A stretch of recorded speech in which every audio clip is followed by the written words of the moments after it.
Hello my dear unstoppables, welcome back to this channel. I am Abdul Samad Khan, आपका प्यारा sir हाजिर हो चुका है मेरे प्यारे बच्चों आपके सामने एक धमाकेदार टॉप 30 पीवाईक्यूज वाले सेशन के साथ, जिसमें हम कवर करते हैं वो सारे के सारे पीवाईक्यूज जिसके आने के पूरे पूरे चांसेस हैं, रिपीट होने के पूरे पूरे चांसेस हैं 2026 के अंदर। तो आज के सेशन में हम कवर करेंगे मेरी आवाज ही बैठ रही है आज फिलहाल। तो आज के सेशन में हम कवर करेंगे इलेक्ट्रिसिटी एंड मैग्नेटिज्म। जी हाँ, मैं गारंटी से कह सकता हूं अगर कोई भी बच्चा ये 30 के 30 पीवाईक्यू मेरे साथ लगा लेता है, शानदार मजेदार तरीके से तुमको एक एक क्वेश्चन सॉल्व कराने वाला हूं। और इन क्वेश्चंस के थ्रू कहीं ना कहीं डायरेक्टली तुम्हारा पूरा का पूरा चैप्टर रिवाइज हो जाएगा। जितने भी इंपॉर्टेंट टॉपिक्स होते हैं जहां से क्वेश्चन आते हैं वो सब के सब तुम्हारे रेडी हो जाएंगे। और मैंने ये जो बच्चों क्वेश्चन उठाए हैं, ये क्वेश्चन उठाए हैं पुराने 5 साल के पीवाईक्यू से। पुराने 5 साल के अंदर मैंने इलेक्ट्रिसिटी चैप्टर को भी देखा, मैग्नेटिक इफेक्ट्स ऑफ करंट वाले चैप्टर को भी देखा, और आप सोच के देखो कितने क्वेश्चन आए होंगे। लगभग 20 क्वेश्चन इलेक्ट्रिसिटी से आए थे 2025 में, है ना। 40 क्वेश्चन आए थे 2024 के अंदर, लगभग 50 के आसपास क्वेश्चन आए थे हमारे 2023 के अंदर। तो आप सोच के देखो, ऐसे ऐसे मैंने पुराने 5 साल के पीवाईक्यू उठाए होंगे। लगभग 150-200 क्वेश्चन करंट इलेक्ट्रिसिटी से, और सिमिलर ऐसे ही 100 से 150 क्वेश्चन हमारे मैग्नेटिज्म से। इनमें से मैंने जब ये 300-350 क्वेश्चन देखे, उनमें से मैंने सिर्फ और सिर्फ 30 क्वेश्चन ऐसे निकाले हैं, चुन चुन के निकाला है एक एक क्वेश्चन मेरे प्यारे बच्चों, जो हर साल कहीं ना कहीं इनडायरेक्टली रिपीट होता ही होता है।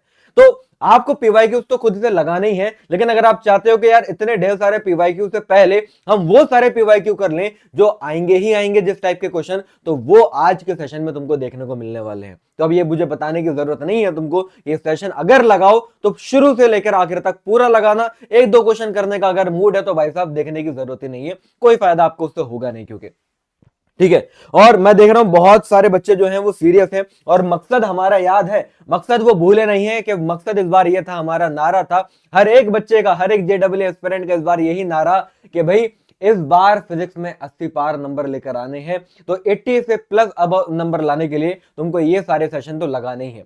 और जिन भी बच्चों ने मेरा करंट इलेक्ट्रिसिटी भी, क्योंकि ऑलरेडी आ चुका है Gadar session, magnetic effects of current भी मैं गदर सेशन में करा चुका हूं, तो जिन भी बच्चों ने वो लगा लिया है, तो आज का सेशन तो तुम्हारे लिए मतलब ऐसा होगा कि मजा ही आ जाएगा तुमको, क्योंकि बहुत सारे क्वेश्चन ऐसे होंगे जो तुम खुद से बना ही ले जाओगे। तो करना सेशन को किस तरीके से लगाना है हर एक बच्चे को, वो इस सेशन को तुम एज अ टेस्ट की तरह दोगे बच्चों। मतलब टेस्ट की तरह ये कि जब मैं तुमको क्वेश्चन दिखाऊंगा तो क्वेश्चन दिखाने के बाद मेरा सॉल्यूशन नहीं देखना, तुमको वीडियो को पॉज करना है। वीडियो पॉज करने के बाद अपना जितना दिमाग लगा सकते हो, जितनी जान लगा सकते हो, उस क्वेश्चन को सॉल्व करने में लगा देना। आंसर आएगा, बहुत अच्छी बात है, फिर मेरा सॉल्यूशन देखना है कि मैंने भी क्या उसी तरीके से करा है, कि ऐसा तो नहीं कि मैंने थोड़ा कम टाइम में सॉल्व करा है, तुमने ज्यादा टाइम ले लिया। तो ये अप्रोच को तुमको समझना है, और अगर नहीं हो तो फिर सॉल्यूशन थोड़ा सा देखो, हिंट लो, और फिर खुद से करने की कोशिश करो। इस टाइप से अगर तुम एक एक क्वेश्चन को सॉल्व करोगे तो फायदा होगा। और मैं फिर से देखना चाहूंगा कि आज के सेशन में आउट ऑफ 30 क्वेश्चन तुम कितने क्वेश्चन खुद से बना ले जाते हो। जैसे मैं लास्ट सेशन की बात करता हूं, तो एक बच्चा है नगेश शर्मा, तो उसने बोला कि सर 24 आउट ऑफ 29 मेरे करेक्ट है सेमीकंडक्टर का। अच्छा, वो कह रहा है अभी मैंने नहीं किए हैं। और भव्या कह रहा है श्री अब्दुल सर तोहफा कबूल करो, मेरे 32 आए हैं आउट ऑफ 35। बहुत बढ़िया, शाबाश बच्चे, इस बार 80 पार तुम्हारे हो ही जाएंगे। मजा आ गया, प्रिंस कुमार कह रहे हैं और मैंने एक क्वेश्चन दिया था लास्ट सेशन में, क्वेश्चन नंबर 10, मैंने कहा था कि अगर कोई ये खुद से बना के ले जाएगा तो वो बहुत ही सही लेवल पे खेल रहा है। तो एक बच्चे का कमेंट आया है, नगेश का ही आया है। अच्छा, और सर मैं हिंदी मीडियम से हूं लेकिन तब भी समझ में आ जाता है, बहुत बढ़िया बात है। और श्रुति ने 33 क्वेश्चन सॉल्व करे, बहुत बढ़िया। जानवी ने 32 सॉल्व किए, और भी बहुत सारे बच्चों के कमेंट हैं, मैं सबके नाम नहीं ले पा रहा, है ना।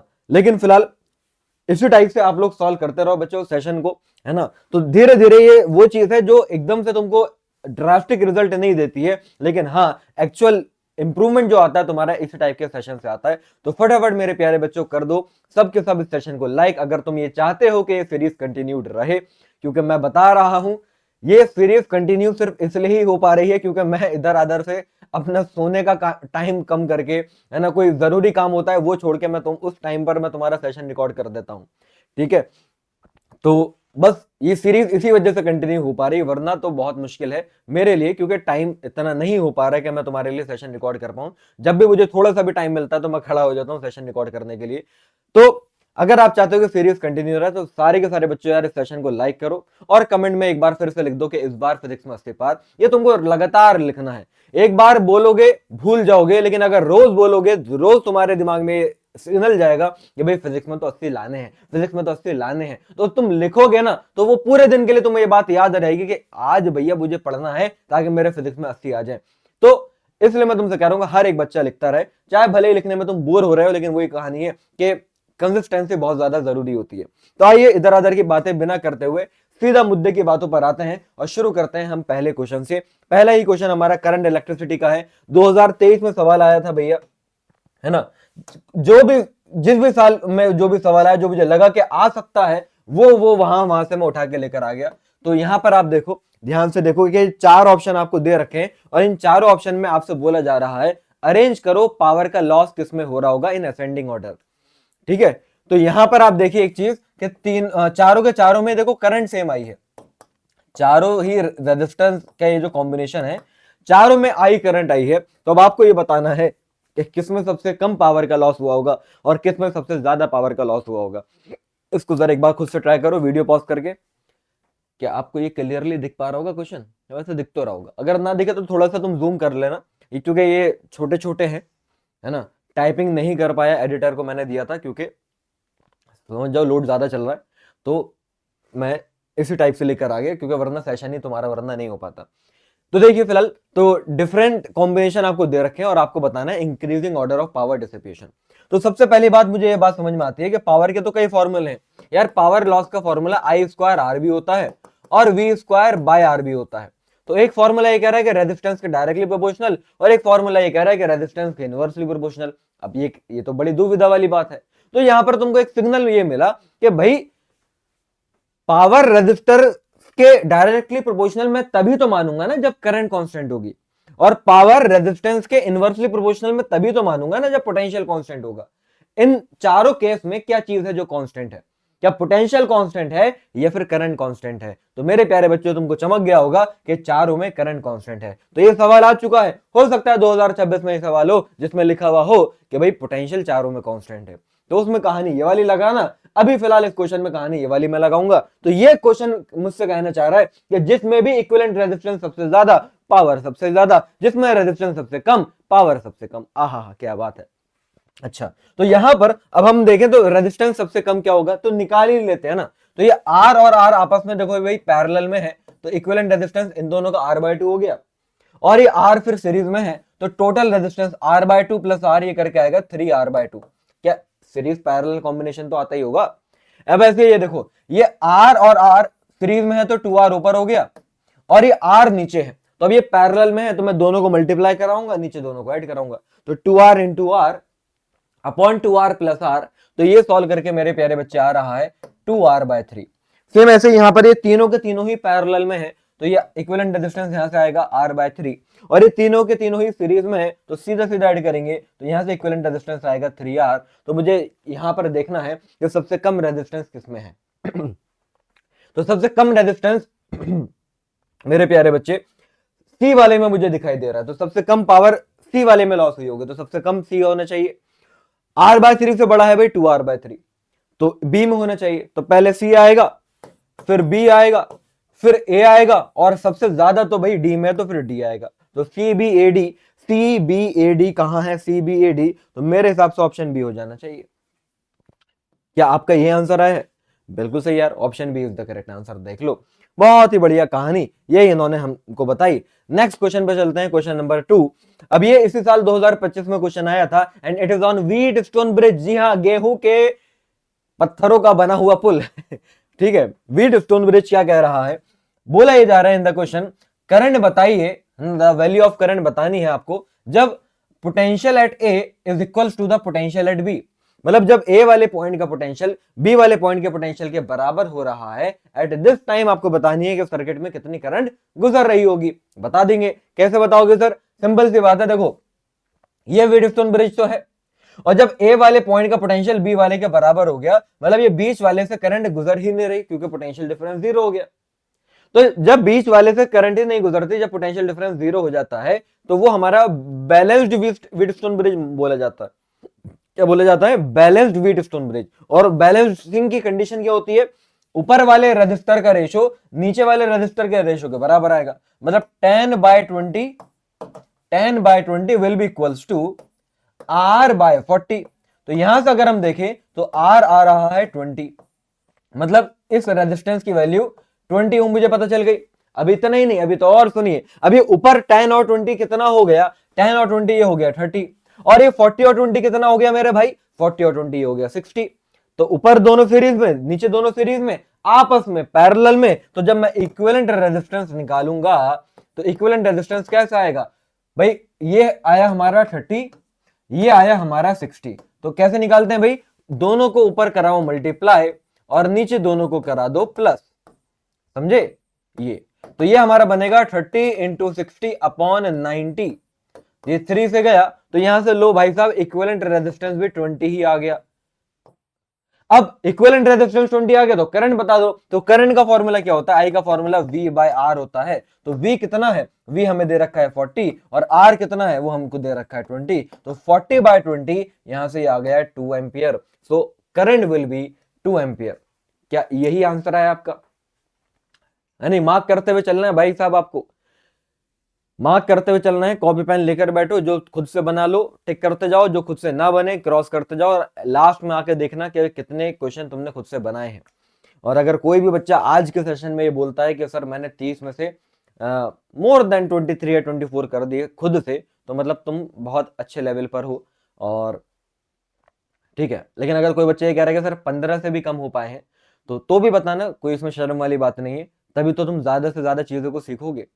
ओके, आइए यार आगे बढ़ते हैं। तो इसका आंसर फिलहाल 2 एम्पियर बिल्कुल सही है। नेक्स्ट क्वेश्चन पर आते हैं। भाई हमारा टेम्परेचर डिपेंडेंस ऑफ रेजिस्टेंस के ऊपर क्वेश्चन आ जाता है। देखो मैं क्या कह रहा हूं, अब ये तीसरा क्वेश्चन है तो तीसरा अलग टाइप का सवाल है, सेम कहानी नहीं है। पहला पावर पे क्वेश्चन करा दिया, दूसरा व्हीट स्टोन ब्रिज पे करा दिया, तीसरा टेम्परेचर डिपेंडेंस ऑफ रेजिस्टेंस पे करा रहा हूं। तो आप सोच रहे हो मुद्दा क्या है? हो सकता है कि आप में से बोले यार ये क्वेश्चन तो सर आपने गदर में भी कराया था। फिर वही बात है भाई, मेरा जो मैं सिखा रहा हूं सिखाने पर ज्यादा फोकस करना, जो इन क्वेश्चन को सॉल्व करने में जो मैं बातें बता रहा हूं वो बातें ज्यादा इंपॉर्टेंट है। क्वेश्चन ये नहीं आएगा, लेकिन हाँ इसको सॉल्व कराने में जो मैं तुमको फॉर्मूला और कॉन्सेप्ट समझा रहा हूं, क्वेश्चन वहां से डेफिनेटली रखा हुआ होगा। तो अगर तुम उस चीज पर ज्यादा ध्यान देते हो तो तुमको इस सेशन से मैक्सिमम फायदा महसूस होगा। अदरवाइज 30 सवाल क्या, तुम 300 सवाल भी लगा लो PYQ, बच्चे लगाते हैं नंबर तब भी नहीं आते। वो एक मैक्सिमम आउटपुट जो सीखना चाहिए PYQ को करते टाइम वो सीखते नहीं। ठीक है, तो मुद्दे से नहीं भटकना। हमारा मोटिव क्या है कि इन PYQ से वो सारी नॉलेज ले ले, वो सारे कॉन्सेप्ट समझ ले जिस पर क्वेश्चन आ रहा है, और उसी पर ही आएगा 2026 में। अब यहां पर क्या बोला गया भाई, एक इलेक्ट्रिक टोस्टर का इनिशियल रेजिस्टेंस है 60 ओम। तो R0 मैंने बोला कि भाई 60 ओम है, सही है। अब वो कितने टेम्परेचर पर है, इनिशियली 27 डिग्री सेल्सियस पर है। तो T1 हो गया हमारा 27 डिग्री सेल्सियस। बोला गया कि जब हमने टोस्टर को कनेक्ट करा 220 वोल्ट के सप्लाई से, तो करंट उसमें 2.75 एम्पियर की आई। तो देखो वोल्टेज भी दे रखा है और करंट भी दे रखा है, मतलब दोबारा से रेजिस्टेंस निकालने का सामान दे रखा है। तो यहां से अगर मैं देखूं तो V का फॉर्मूला IR अगर होगा तो I का फॉर्मूला V/R हो जाएगा। अगेन आप देख रहे हो, अगेन आप समझ रहे हो बात को, मतलब ये इस टेम्परेचर पर इतना रेजिस्टेंस है, तो बाद में रेजिस्टेंस कितना हो गया वो देके सीधा सीधा तुमसे टेम्परेचर पूछ सकता था एनटीए वाले। भाई आर का फॉर्मूला क्या होता है, R0 1 plus alpha delta T, ये होता है ना। तो इनिशियल रेजिस्टेंस दे दिया, अल्फा की वैल्यू दे दी, इनिशियल टेम्परेचर दे दिया, फाइनल टेम्परेचर पूछना चाह रहे थे। तो अगर ऐसा था तो फाइनल रेजिस्टेंस भी दे रहे थे सीधा सीधा। लेकिन अगेन वही वाली बात है, एनटीए वालों की ग्रैंड मस्ती तो देखो तुम, कि सीधा सीधा रेजिस्टेंस नहीं दे रहे, वो तुमको वोल्टेज दे रहे हैं, वो तुमको करंट दे रहे हैं, और चेक करना चाह रहे हैं कि भैया बच्चे के इतने लल्लू हैं कि उनको V और I दे दी जाए तो R नहीं निकाल सकते। लेकिन हम तो नहीं है लल्लू, हम तो निकाल लेंगे। तो I का फॉर्मूला V/R हमने करा तो ये 220/2.75 आ गया। तो ये करके 80 हो जाएगा। अब तो कहानी खत्म। तो इनिशियल रेजिस्टेंस 60 है, फाइनल रेजिस्टेंस 80 हो गया। ये 1 प्लस अब अल्फा की जगह पर अल्फा की वैल्यू पुट कर दोगे, ठीक है, वो 2 इंटू 10 की पावर -4 हो जाएगा। और टेम्परेचर फाइनल माइनस इनिशियल, तो फाइनल हो गया हमारा T और इनिशियल हो गया हमारा 27। तो ये हम इसमें से माइनस करेंगे और अब यहां से सॉल्व करके T आ जाएगा। कैसे? अरे भैया 0 से 0 कटा, ये 4 और 3 हुआ तो ये 4/3 बन जाएगा, 1 इधर आके माइनस हो जाएगा, तो 4/3 -1 कितना हो जाएगा? 2 इंटू 10 की पावर -4 T -27। अब तो कर ही लोगे। अच्छा, कोई महान अगर ये सोच रहा हो कि सर जी यहाँ पर केल्विन में तो कर देते, तो मेरे प्यारे अल्फा दे रखा है डिग्री सेल्सियस में, तो केल्विन में क्यों करेंगे? तरीके से करेंगे ना सॉल्व। जब अल्फा की वैल्यू ही पर डिग्री सेल्सियस है तो मेरा टेम्परेचर भी डिग्री में आएगा, दे भी डिग्री में रखा है, तो मैं केल्विन में क्यों करूं भाई, है ना। तो इसलिए हमने डिग्री सेल्सियस में इसको छोड़ा है। फिलहाल ये हो जाएगा 1/3, ये नीचे आएगा तो 1/3 इंटू 2 इंटू 10 की पावर -4, अगेन इधर T -27। इसको सॉल्व करोगे 27 इधर प्लस होगा, ऐड करके आंसर आएगा 1694। चेक कर लो और मैच कर लो क्या तुम्हारा यही आ रहा है। फटाफट देखो, फिर हम बढ़ते हैं अपने अगले सवाल की तरफ।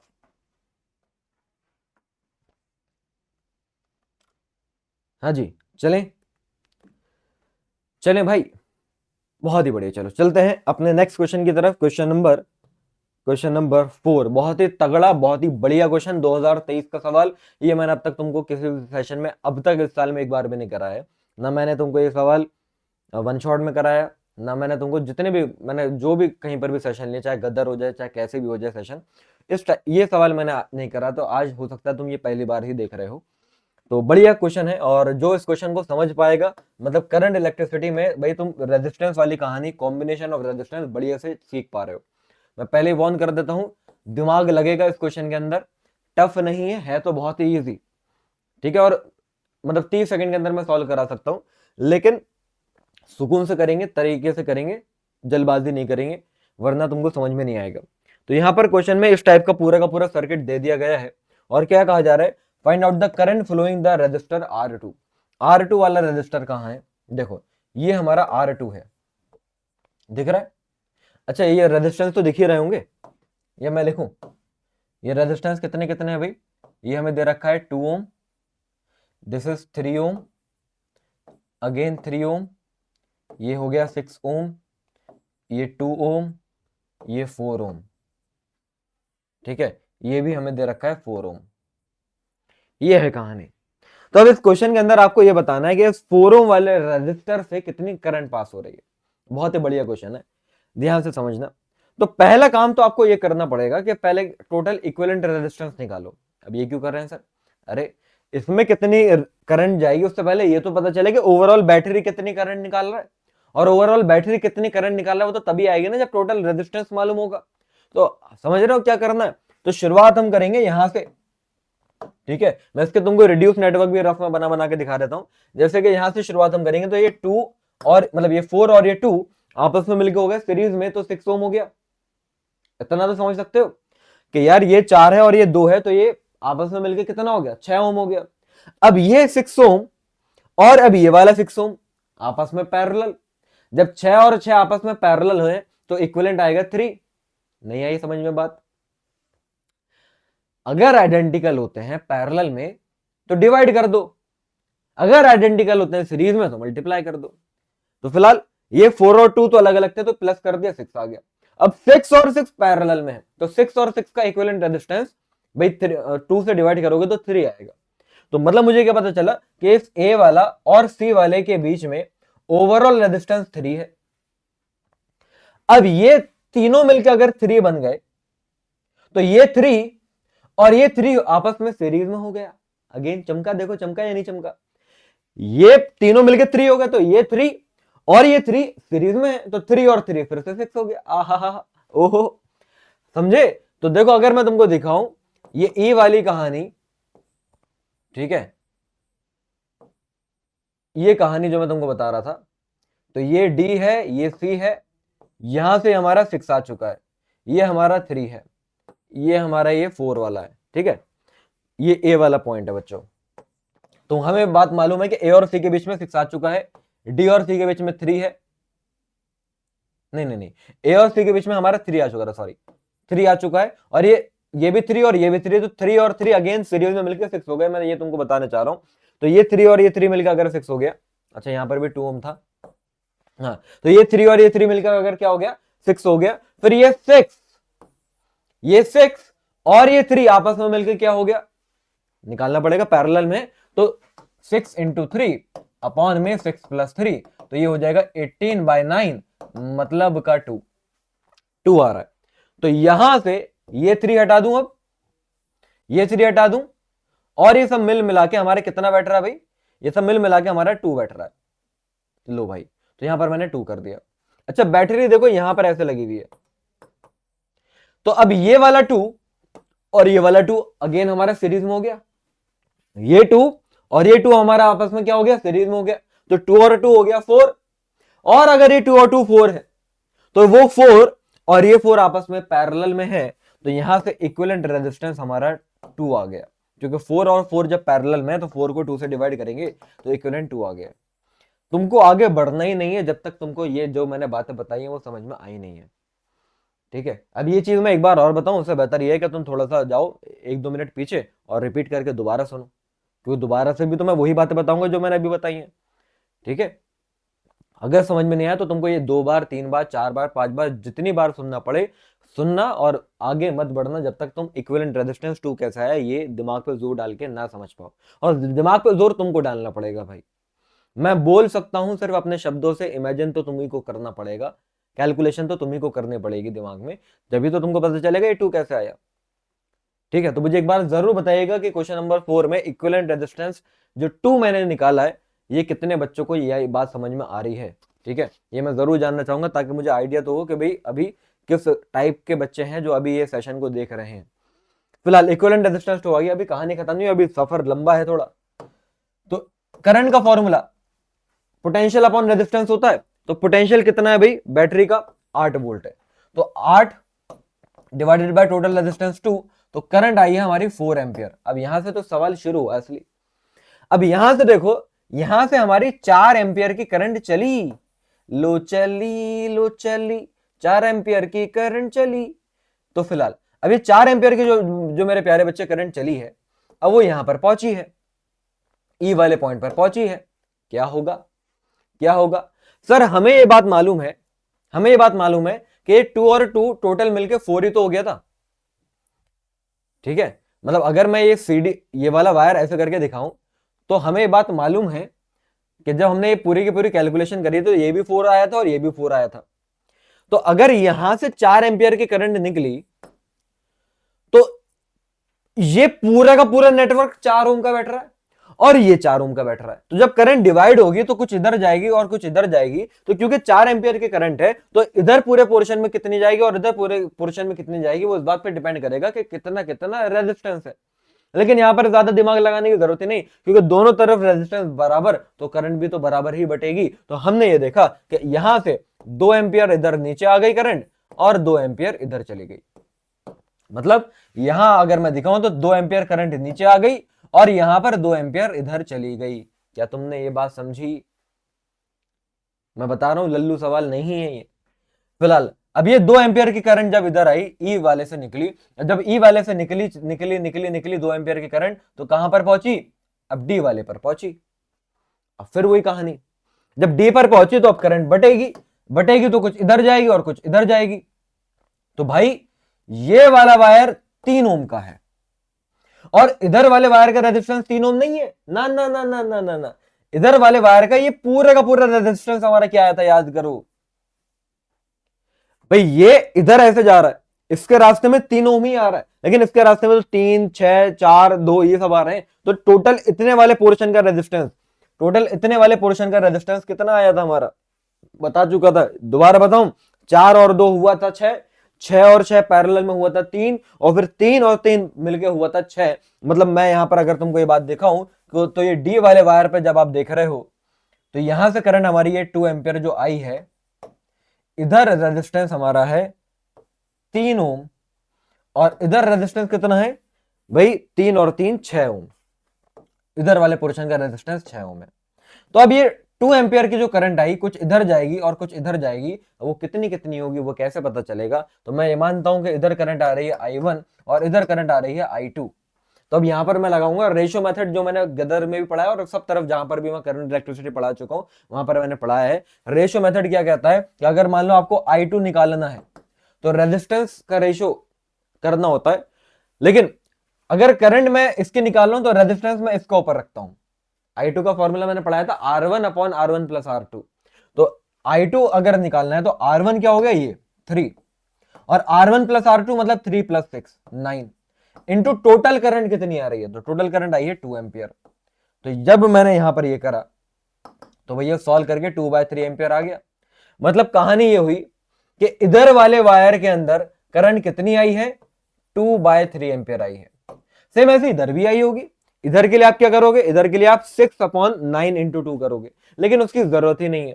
फिलहाल डी से लेके सी वाले वायर तक जब हम बात करते हैं तो करंट 2/3 एम्पियर आ चुकी है। अभी आंसर नहीं आया? अरे यार तुम घबरा तो नहीं जाओगे चौथे सवाल पे? मुझे लगता है तुम्हारी हिम्मत तो नहीं टूट जाएगी। लेकिन मैं फिर बता दूं कि यार अगर जो बच्चा इस क्वेश्चन को समझ के आगे बढ़ेगा पूरा सेशन में वो मतलब तहलका मचा देगा, और जो इसमें डूब गया तुम डूब गए भाई साहब। फिर तुम करंट इलेक्ट्रिसिटी अगर तुमको डरा जाए तो फिर क्या ही फायदा। तो यहां से I2 हमारे क्या है, 2/3 आया। तो अब यहां से देखो ये 2/3 एम्पियर की करंट चली चली चली चली, अभी आंसर नहीं आया। अब जब आप पहुंचे सी पॉइंट पर तो सी से देखो इधर है 6 ओम का रेजिस्टेंस और इधर भी है 6 ओम का ही रेजिस्टेंस। कैसे सर, ये तो 4 है मेरे भाई, समझो ये सी बी ए ये पूरा का पूरा सीरीज में है, सीरीज में करंट सेम चलती है। तो अब सिंपल सी बात है, इधर वाले पूरे पोर्शन का रेजिस्टेंस है 6 ओम और इधर वाले का भी 6 ओम। तो अगेन रेजिस्टेंस अगर बराबर तो करंट भी बटेगी बराबर बराबर, तो 2/3 को आधा आधा बांटेंगे तो इधर भी 1/3 आएगा और इधर भी 1/3 आएगा। तो सी बी वाले वायर में करंट कितनी जाएगी सर जी, 1/3 ही तो जाएगी। तो अगर 1/3 जाएगी तो option B will be the correct answer. Current electricity का आज की क्लास के दो बहुत तगड़े सवाल लेकर आया हूं, जिसमें से पहला सवाल तुमने अभी यहां पर देखा है। भाई साहब देख लो, जिसको समझ में आ जाए बहुत बढ़िया बात है, जिसको नहीं आए 2 बार देखो 3 बार देखो, और तो भी अगर नहीं आए तो मैं आपको बताऊं फिर ये सवाल तुमको समझ में आ ही नहीं सकता।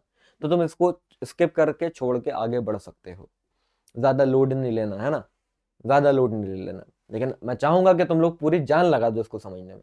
मैंने पूरी जान लगाई है उसको समझाने में, एक एक बात तुमको बताई है।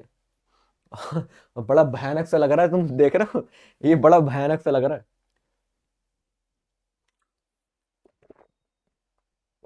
लेकिन मजा आ गया होगा जिस बच्चे को समझ में आ गया उसको मजा आ गया होगा, फील आ गई होगी यार क्या बात है, क्वेश्चन तो है अपने आप में कुछ।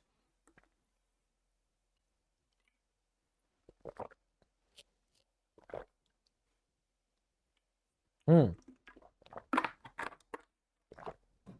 तो चलिए भाई आगे बढ़ते हैं। तो इसका आंसर 1/3 एम्पियर आया। कतई शानदार क्वेश्चन। 2026 में अगर अच्छे लेवल के पेपर देने का मूड में है एनटीए, ऐसी चीजों का सामना करना पड़ सकता है, पहले ही बता रहा हूं। ये सॉल्यूशन दे रखा भाई, ये इससे किसी को कुछ समझ में आता? चलिए फिलहाल आगे बढ़ते हैं। 2024 का सवाल question number 5 combination of cell के ऊपर क्वेश्चन है। यहां पर आप देखो ये सेल की बड़ी वाली प्लेट पॉजिटिव, छोटी वाली होती है नेगेटिव, पॉजिटिव नेगेटिव। यहां पर ये जो सेल है बच्चों ये ऑपोजिशन में लगे हुए हैं, क्योंकि सपोर्ट तब करते हैं जब एक की पॉजिटिव दूसरे की नेगेटिव से जुड़ी हुई हो। यहां पर क्या हो रहा है, नेगेटिव नेगेटिव से जुड़ी हुई है, तो ये एक दूसरे को अपोज कर रहे हैं, क्योंकि करंट हमेशा पॉजिटिव से निकलती तो ये ऐसे निकालेगा और ये ऐसे निकालेगा। अब एक ही वायर में दो करंट कौन से चलेंगे अलग अलग डायरेक्शन में। तो यहां पर हमने देखा ध्यान से कि जो पहली वाली सेल है वो 8 वोल्ट का ईएमएफ की है और इसका इंटरनल रेजिस्टेंस इज 2 ओम, और जो दूसरी वाली सेल है वो 2 वोल्ट के ईएमएफ की है और उसका इंटरनल रेजिस्टेंस इज 4 ओम। तो यहां पर मुझे बात समझ में आई कि इवन वाला सेल जो है वो बड़ा है तो डोमिनेट करेगा तो भैया अपनी बातें मनवाएगा। तो यही करंट निकालेगा अपने अंदर से, जो कि ऐसे चलेगी चलेगी चलेगी और इसको फिर जबरदस्ती करंट खानी पड़ेगी। तो यहां पर ये कौन सा वाला केस हो गया, इसने करंट निकाली और उसने करंट खाई, पॉजिटिव पर उस पर आ रही है, तो ये डिस्चार्जिंग वाला केस है और यहां पर सेल दूसरा चार्ज हो रहा है। जैसे कि तुम करते हो अपने फोन को चार्ज, तो फोन की बैटरी को जब दूसरी बैटरी से कनेक्ट करा तो दूसरी बैटरी आपके फोन को चार्ज कर रही है, तो वहां पर ऐसे ही कॉम्बिनेशन होता है सर्किट का। फिलहाल अब आपको क्या बताना है, टर्मिनल पोटेंशियल डिफरेंस बताना है अबाउट E2, वो तो हम निकाल ही लेंगे। पहले टोटल करंट पता करते हैं। तो आई का फॉर्मूला क्या होता है भाई, total EMF upon total resistance, ये मालूम है। तो टोटल ईएमएफ क्या हो जाएगा, मतलब 8 और 2 ऑपोजिशन में है तो 8 माइनस 2 करेंगे ना, 8 माइनस 2। और टोटल रेजिस्टेंस, तो ये 2 और 4 आपस में सीरीज में है तो ये 6 हो जाएगा। तो यहां से आप देखिए करंट तो आ रही है 1 एम्पियर। अब E2 जो हमारा क्योंकि चार्जिंग वाले में है, तो at the time of charging हमारा टर्मिनल वोल्टेज का फॉर्मूला आता है E plus I R. Discharging होती तो V का formula E minus I R होता है, ये मैंने पढ़ाई है बात। तो यहां पर हम वो लगाएंगे, तो E कितना है 2 प्लस 1, और R कितना था भाई, दूसरे वाले की बात हो रही है ना इसकी, तो इसका R था 4। तो ये करके हमारा 6 वोल्ट आ रहा है। इसका मतलब टर्मिनल वोल्टेज जो है हमारे E2 के अबाउट वो 6 वोल्ट है। अच्छे से इसको एक बार देख लीजिए, आंसर 6। आई होप ये आप लोगों ने कर लिया होगा। दूसरा बहुत ही भयानक सवाल आज की क्लास में करंट इलेक्ट्रिसिटी से आप सबके सामने ये आ रहा है। आई होप मैं ज्यादा तुमको परेशान नहीं कर रहा हूं, लेकिन इस लेवल की बातें अगर तुम जब तक नहीं सीखोगे, ठीक है, लल्लू लल्लू सवाल कर करके VIR लगा लगा के खुश होते रहोगे, तो भाई देख लो, बस समझ जाओ कि क्या होने वाला है फिर। ठीक है, अगेन मैंने बोला था ना, दो ऐसे सवाल हैं जो सबसे बढ़िया लेवल के हैं आज की क्लास में करंट इलेक्ट्रिसिटी से कह रहा हूं। तो पहला वो हमने देखा, दूसरा ये है। अगर तुम ये समझ लेते हो तो नैया पार हो गई। ये एक्चुअल में क्वेश्चन करा जाता है किरचॉफ वोल्टेज लॉ से, लेकिन किरचॉफ वोल्टेज लॉ से अगर हम ये क्वेश्चन करने जाएंगे तो कम से कम 3 इक्वेशन बनेंगी, और 3 इक्वेशन को सॉल्व करने में भाई साहब रात हो जाएगी। ठीक है, तो वो हम नहीं कर पाएंगे। तो इसको करने का दूसरा मेथड भी होता है जिसको हम नोडल मेथड कहते हैं, उससे मैं आपको ये क्वेश्चन सॉल्व कराऊंगा। हमें करना क्या है, हमें ये बताना है कि 1 ओम वाले रजिस्टर से कितनी करंट पास हो रही है। ये आपके सामने डायग्राम है, इसको मैं थोड़ा सा और बड़ा करके दिखा देता हूं ताकि आपको क्लियरली चीजें विजिबल करवा पाऊं। तो यहाँ पर आप देखो, ये सेल 10 वोल्ट का है, और ये यहाँ पर रेजिस्टेंस है, यहाँ पर ये रेजिस्टेंस आ रहा है, यहाँ पर भी रेजिस्टेंस आ रहा है, और यहाँ पर भी एक सेल हमने ये 5 वोल्ट का लगा रखा है। ठीक है, ये 4 ओम है, ये 4 ओम है, ये 1 ओम है, ये 2 ओम है, ये 2 ओम है, ये 5 वोल्ट की बैटरी, ये 10 वोल्ट की battery. This is point A, this is point B, it is C, and this is D. अब देखो कहानी, मुझे क्या करना है, मुझे बताना है कि भाई 1 ओम वाले रजिस्टर से, मतलब इस वाले वायर में कितनी करंट फ्लो हो रही है। तो इसको करने के लिए पता है मैं क्या करूंगा भाई, अगर यहां पर ये 5 वोल्ट का सेल है, तो 5 वोल्ट का सेल का मतलब ये है कि उसने अपने अबाउट 5 वोल्ट का पोटेंशियल डिफरेंस बना रखा है। तो अगर मैंने ये माना कि बी वाला पॉइंट जो है उसका पोटेंशियल ही 5 वोल्ट है, तो डी वाले पॉइंट का पोटेंशियल 0 वोल्ट होना चाहिए, तभी तो इसके अबाउट 5 वोल्ट का पोटेंशियल डिफरेंस आया।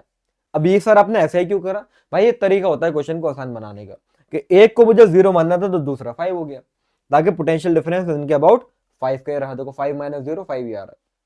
अच्छा, सी वाले पॉइंट का क्या पोटेंशियल है वो नहीं मालूम है मुझे, तो उस पॉइंट को मैं मान लेता हूं एक्स। और याद रखना, जब तक वायर में बीच में रास्ते में कोई रेजिस्टेंस नहीं आता, जब तक पोटेंशियल सेम रहता है। तो यहां से जब मैं एक्स से चला तो यहां पर देखो बीच में रेजिस्टेंस आ गया, और यहां पर तो बैटरी भी आ गई, तो ए वाले पॉइंट का पोटेंशियल एक्स तो नहीं होगा, तो इसका कुछ और होगा, तो वो मुझे वाई मानना पड़ गया। वरना इस टाइप के क्वेश्चन काफी आसान हो जाते हैं। एक इसका simple basic version, nodal method का एक सिंपल बेसिक वर्जन भी अभी आगे कराऊंगा, लेकिन अच्छे लेवल वाला अभी मैं तुमको यहां पर बता देता हूं। तो फिलहाल अब मेरा सारे का सारा मोटिव ये है कि मैं एक्स और वाई की पोटेंशियल निकाल दूं।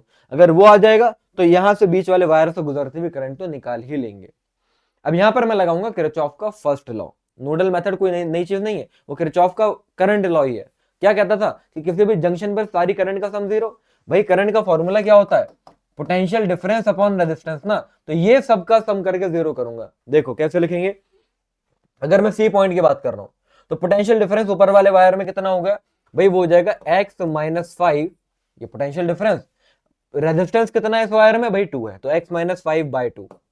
सेम ऐसे ही नीचे वाले वायर में आओ तो पोटेंशियल डिफरेंस भैया x माइनस 0/2।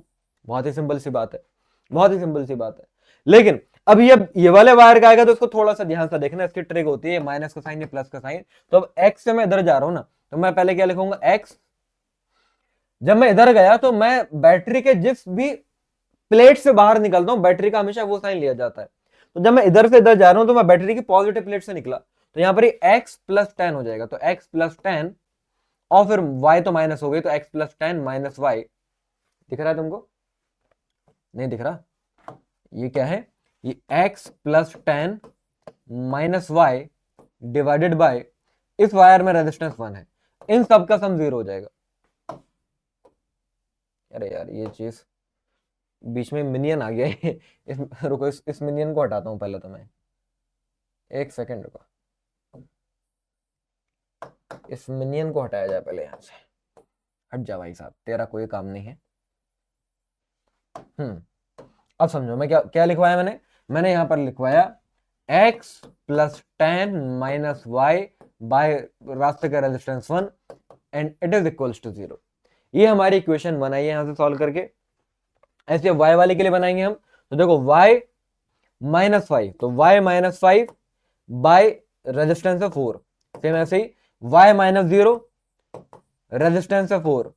सेम ऐसे ही y, अब देखो मैं उधर जाऊंगा, तो मैं जब उधर जा रहा हूं तो मैं बैटरी की नेगेटिव प्लेट से बाहर निकला, तो 10 आएगा माइनस का, तो y माइनस 10 और minus x by 1 and it is equals to 0। तो ये एक इक्वेशन बनी है x और y के टर्म्स में, और ये एक इक्वेशन बनी है x और y के टर्म्स में। इन दोनों को अगर आप साइमल्टेनियसली सॉल्व करेंगे तो आफ्टर कैलकुलेशन, अब वो काम आपका है भाई करना खुद से और चेक करना। मुझे मालूम है क्योंकि ये क्वेश्चन मैंने अभी गदर में भी आप लोगों को कराया था। तो x की वैल्यू 0 आती है और y की वैल्यू आती है 15/2। ठीक है, ये कैलकुलेशन आप करके x और y निकाल लेंगे। अब इतना अगर हो गया, अभी आंसर नहीं आया, अब देखो, अब यहां पर हम लिखेंगे किरचॉफ वोल्टेज लॉ की इक्वेशन। ए से सी की तरफ जाओ, तो ए का पोटेंशियल VA, जब मैं ए से सी की तरफ जा रहा हूं, ए से जब मैं सी की तरफ जा रहा हूं, तो बैटरी की पॉजिटिव प्लेट से एंटर करा और नेगेटिव से मैं निकलूंगा, नेगेटिव से मैं निकलूंगा। अच्छा देखो, क्वेश्चन में करंट ऐसे आ रही है, मैं ऐसे जा रहा हूं, तो पॉजिटिव से एंटर करा, नेगेटिव से निकला, तो 10 आएगा माइनस का। फिर ये रेजिस्टेंस पड़ा, तो रेजिस्टेंस का पोटेंशियल होता है IR, आई इंटू रेजिस्टेंस 7। अब करंट इधर आ रही है और मैं उधर जा रहा हूं, तो जब भी हम करंट के ऑपोजिट डायरेक्शन में जाते हैं तो IR की वैल्यू प्लस में आती है, तो प्लस का हो गया, और it is equals to VC। अच्छा, VA कितना था, Y था, मतलब 15/2 माइनस का 10 प्लस का I, और VC तो 0 था। जब आप यहां से सॉल्व करेंगे तो ये I की वैल्यू माइनस का 5/2 आ रही है। माइनस का 5/2 का मतलब क्या है कि मैं एक्चुअल ऐसे लेकर गया और करंट ऑपोजिट आ रही है, इस वजह से माइनस का साइन आ रहा है। मैग्नीट्यूड आपसे पूछा था, तो फिलहाल हमारी वैल्यू जो है वो 5/2 आई, और क्वेश्चन में हमें दे रखा है n/10, तो यहां से मैं देखूं तो n की वैल्यू 25 आ गई, तो आंसर इज 25। ये 2024 का ही सवाल है बच्चों, अप्रैल शिफ्ट में आया था, बहुत तगड़ा क्वेश्चन है। आंसर देखो 25 आया है। इसको भी मैं बोलूंगा जो पहली बार देख रहा है, क्योंकि गदर में जिसमें भी बच्चों ने समझा था उनको तो आ ही गया होगा, लेकिन अगर तुम पहली बार इसको देख रहे हो, इस क्वेश्चन को कम से कम 2 बार या 3 बार देखना पड़ेगा, समझ में तभी आएगा, लेकिन आ जाएगा। ठीक है, देखिए सॉरी। ओके, चले भाई, कोल्ड हो गया लग रहा। बहुत ही बढ़िया मेरे प्यारों, बढ़ते जाएंगे अगले सवाल की तरफ। अब ये देख लो 2022 का सवाल क्या बताया जा रहा है भाई। ए पॉइंट से करंट हमारी चली है 15 मिली एम्पियर की, ये 5 किलो ओम का रेजिस्टेंस, ये 10 और 5 किलो ओम पैरेलल में, और फिर ये 10 किलो ओम, ये कर आके फिलहाल चलते चलते फिर आप बी पॉइंट पर पहुंचते हो। आपको क्या बताना है, potential difference between A and B. फिर सेम वही कहानी, potential difference between A and B. अब या तो आप ऐसा करो, वी का फॉर्मूला IR लगा दो, उससे करा देता हूं। VA माइनस VB क्या है ना, पोटेंशियल डिफरेंस का फॉर्मूला IR होता है, तो I और R equivalent, I into R equivalent, तो पहले R इक्विवेलेंट निकालना पड़ेगा। तो भाई ये 5 है, ये 10 और 5 आपस में पैरेलल, और फिर ये 10 है, तो मैं कैसे लिखूंगा भाई, 5 प्लस, यहीं पर डायरेक्ट लिख दूं, I की जगह पर 15 मिली एम्पियर, तो 15 इंटू 10 की पावर -3, और R इक्विवेलेंट की जगह पर देखो 5 आ गया, प्लस सीरीज में ये दोनों आपस में पैरेलल में है, तो इनका इक्विवेलेंट रेजिस्टेंस क्या बैठेगा भाई, ऊपर दोनों को मल्टीप्लाई कराओ, नीचे दोनों को प्लस कराओ, नीचे दोनों को प्लस कराओ, तो 10 + 5 15 प्लस ये वाला 10, ये हुआ, और सबके सब किलो ओम में तो 10 की पावर 3 मैंने बाहर लगा दिया, जिससे एक कट गया। अब सॉल्व कर लो, बता दो आंसर क्या आ रहा है। ये मैं नहीं करा रहा, ठीक है, ये आपके लिए छोड़ता हूं। तो ये 15 इंटू 5 + 10/3 + 10, अब तो कर ही लोगे ना, यहां से सॉल्व कर लेना और बता देना जो भी आंसर आएगा, ABCD, ठीक है। कमेंट बॉक्स में मैं देखना चाहूंगा पहला क्वेश्चन जिसका मैं तुमसे आंसर पूछ रहा हूं, मैंने नहीं निकाला, समझा पूरा दिया, कैलकुलेशन छोड़ी खाली। तो देखता हूं कितने बच्चे कमेंट बॉक्स में ये टाइम स्टैम्प लिखकर बताना कि इस क्वेश्चन का ये आंसर है, ठीक है। चलिए आगे बढ़ते हैं, बहुत ही बढ़िया। नेक्स्ट क्वेश्चन पर, क्वेश्चन नंबर 8, पावर के ऊपर एक और क्वेश्चन आया है, लेकिन देखो वो अलग चीज थी, अलग चीज है। आपको बोला गया है कि मोटर जो है वो 100 वोल्ट पोटेंशियल ले रहा है और उस टाइम पर करंट 1 एम्पियर की दे रहा है। तो पावर का फॉर्मूला VI भी तो होता है। तो वोल्टेज आपको दे दी 100 और करंट आपको दे दिया 1, तो पावर आ रही है भैया 100 वाट। और मोटर की एफिशिएंसी दे रखी है 91.6। देखो एफिशिएंसी का formula power output upon power input, तो ये जो हमने दी थी वो पावर इनपुट थी 100 वाट की। तो पावर आउटपुट क्या आएगी भाई, efficiency into power input. Efficiency is 91.6, percent का मतलब 100 से डिवाइड, इंटू 100 हमने करा पावर इनपुट, तो ये कर करा के फिलहाल 91.6 वाट ही आया। तो हमने इनपुट दिया है 100 वाट का और आउटपुट हमको मिला है 91.6 वाट का, मतलब लॉस हुआ है कोई ना कोई। तो लॉस कितना हुआ है भैया, पावर का लॉस, तो 100 में से मास्टर जी 91.6 माइनस कर दीजिए तो 8.4 आएगा वाट। तो आप देख के बड़ी खुशी खुशी में मजे मजे में ऑप्शन सी मार्क कर देंगे, लेकिन आप सी ही बन जाएंगे, क्योंकि वो आपको बनाना चाहते हैं, वही तो आपको बनाना चाहते हैं, लेकिन आपको ये प्रूफ देना है कि आप वो नहीं है। क्या सी नहीं है, मतलब सी नहीं है मतलब क्या, कि यहां पर देखो, यहां पर पावर आ रही है वॉट में और आंसर आपसे पूछा गया कैलोरी पर सेकंड में। अरे वॉट बोलो या फिर जूल पर सेकंड बोलो, मतलब तो सेम है ना। तो जूल पर सेकंड में आंसर आया तुम्हारा और ऑप्शन दे रखा है। तुम सोच के देखो कितने बच्चों ने सही करा होगा और गलत आया होगा उनका, नेगेटिव में ऐसे नंबर लेके जाता है एनटीए तुम्हारे, ठीक है। तो कैलोरी में तुमको आंसर चाहिए, तो इसलिए थोड़े से होशो हवास में रह के क्वेश्चन सॉल्व किया करो।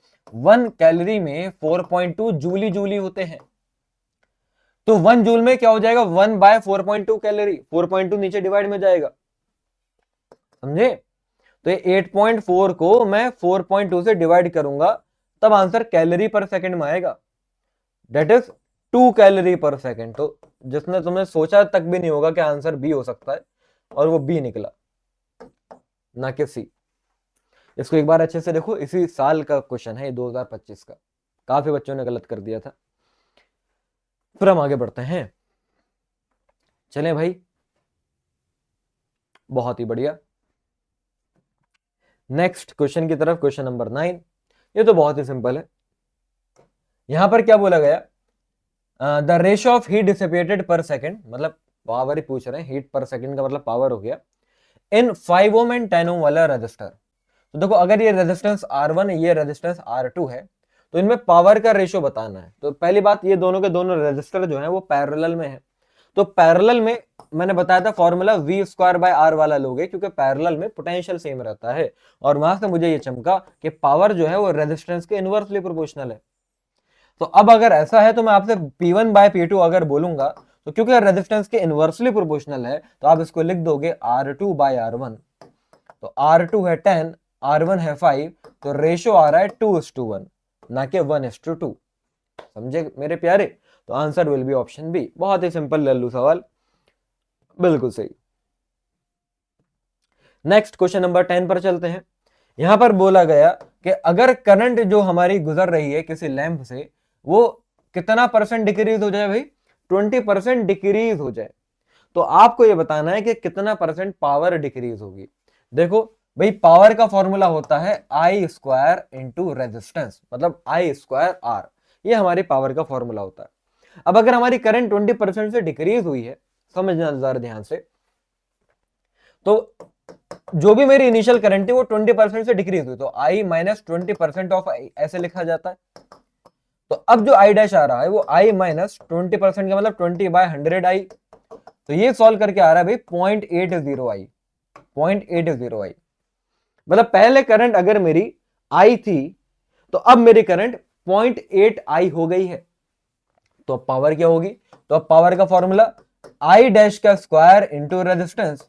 तो आई डैश क्या था? 0.80। तो 0.80 आई का स्क्वायर इंटू रेजिस्टेंस अगर मैं करूंगा तो अब जो मेरी पावर आ रही है वो 0.8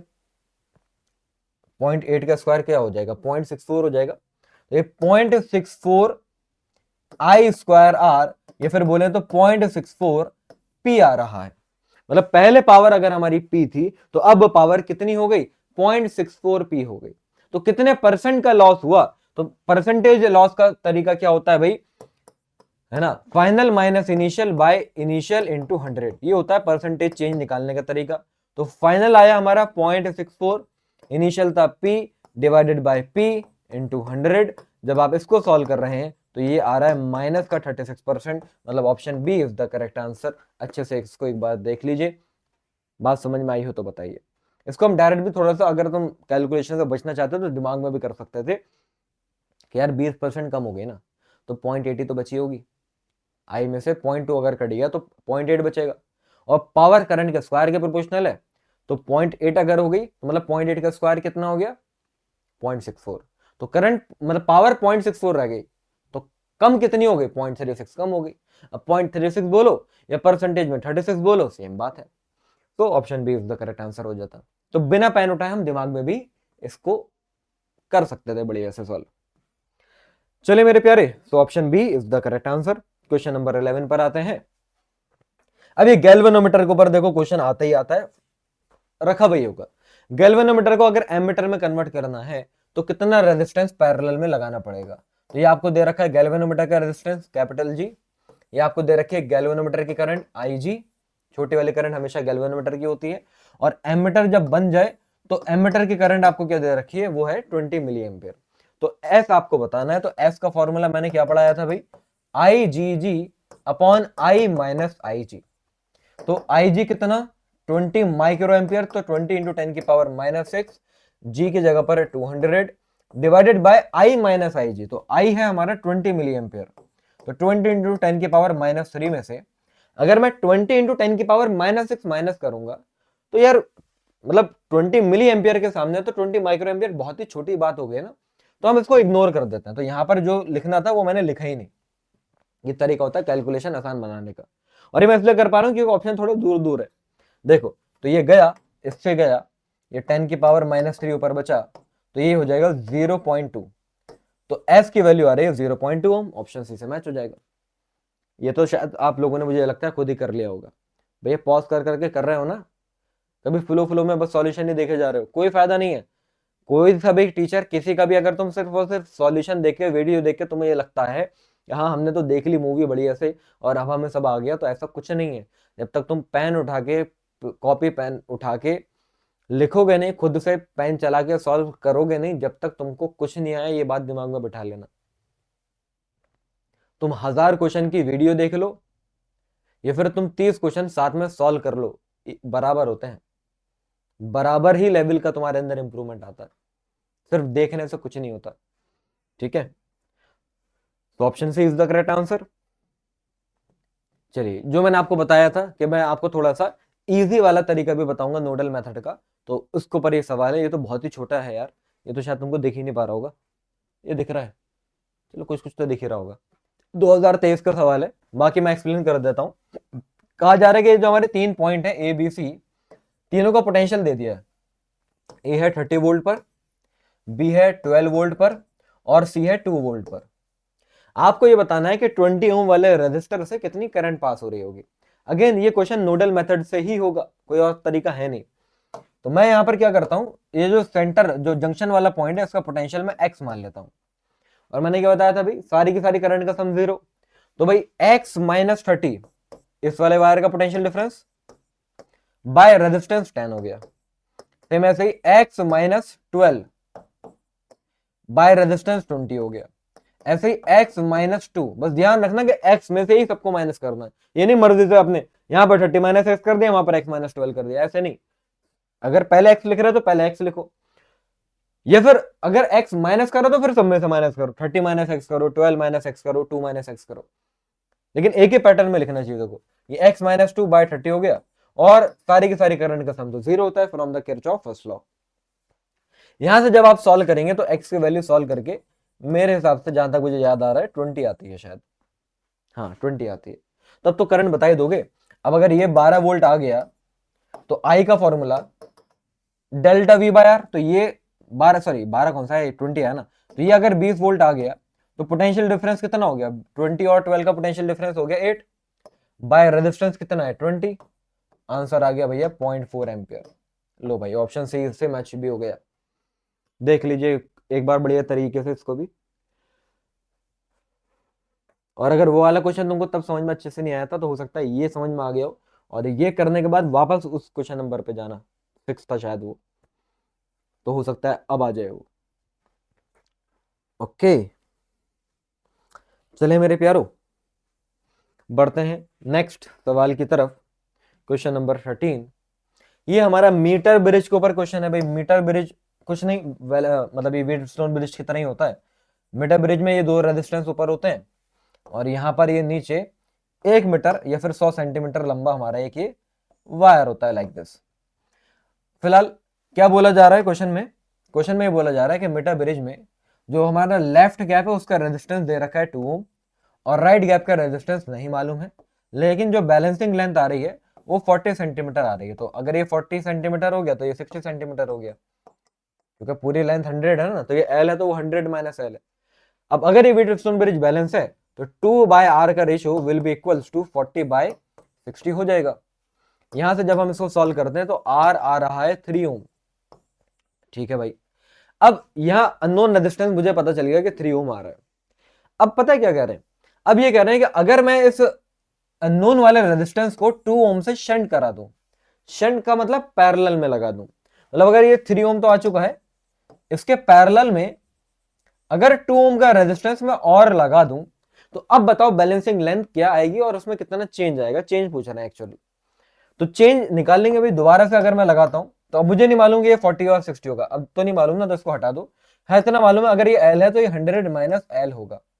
रेशो अगर हम लिखते हैं तो ये 2 अपॉन इसका इक्विवेलेंट रेजिस्टेंस कितना बैठेगा भाई, पैरेलल में है तो ऊपर मल्टीप्लाई नीचे ऐड, तो 2 3 6 और नीचे 2 + 3 5, तो ये हमारा रेजिस्टेंस का रेशो आ गया।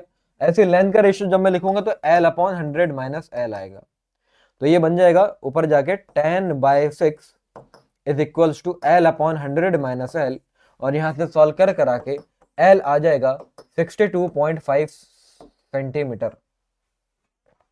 समझे, तो पहले बैलेंसिंग लेंथ हमारी 40 थी और अब बैलेंसिंग लेंथ आ रही है 62.5 सेंटीमीटर। तो बैलेंसिंग लेंथ में चेंज पूछा है भाई, 62.5 देखते हैं एकदम मार्क नहीं कर देते ना भाई, ये गलत हो जाएगा। चेंज पूछा है तो 62.5 में से 40 माइनस करेंगे तो चेंज कितना आया, पहले 40 थी अब 62.5 हो गई, तो मतलब अब 22.5 सेंटीमीटर का चेंज आया है। तो ऑप्शन बी से मैच कर जाएंगी बातें। अच्छे से इसको एक बार देख लीजिए, फिर हम आगे बढ़ते हैं।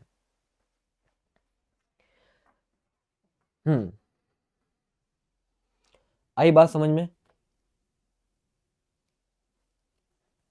चलो बहुत बढ़िया, चलते चलो मेरे प्यारो, option B is the correct answer. Next question, Wheatstone bridge ही है एक्चुअल में, ये भी आपके सामने ये रहा। ये व्हीटस्टोन ब्रिज होता है मेरे प्यारो, इसको अगर आप ध्यान से देखोगे ना तो ये ऐसा पैटर्न मैं बनाऊं, ये फिर ये ऐसा पैटर्न मैं बनाऊं, दोनों का मतलब सेम ही होता है। ये वाला ऊपर वाला 4 यहाँ आया, नीचे वाला 4 यहाँ आया, यहाँ पर ऊपर वाला 4 यहाँ आया और नीचे वाला 4 यहाँ आया, और ये बीच वाला जो 2 है वो यहाँ आया। तो ये बोलो या फिर ये बोलो, सेम ही होते हैं व्हीटस्टोन ब्रिज की तरह ही। और यहाँ पर मुझे साफ साफ दिखाई दे रहा है कि ये व्हीटस्टोन ब्रिज बैलेंस है, मतलब देखो रेशो 1:1 आ रहा है तो ये भी 1:1 आ रहा है, तो बीच वाला ये 2 गायब हो जाएगा। बीच वाला 2 अगर मैं गायब कर देता हूं तो अब इक्विवेलेंट रेजिस्टेंस तो निकाल ही लोगे, 4 और 4 सीरीज, 4 और 4 सीरीज, देन आपस में पैरेलल, तो इक्विवेलेंट रेजिस्टेंस निकालना, ये क्वेश्चन आपके लिए छोड़ रहा हूं।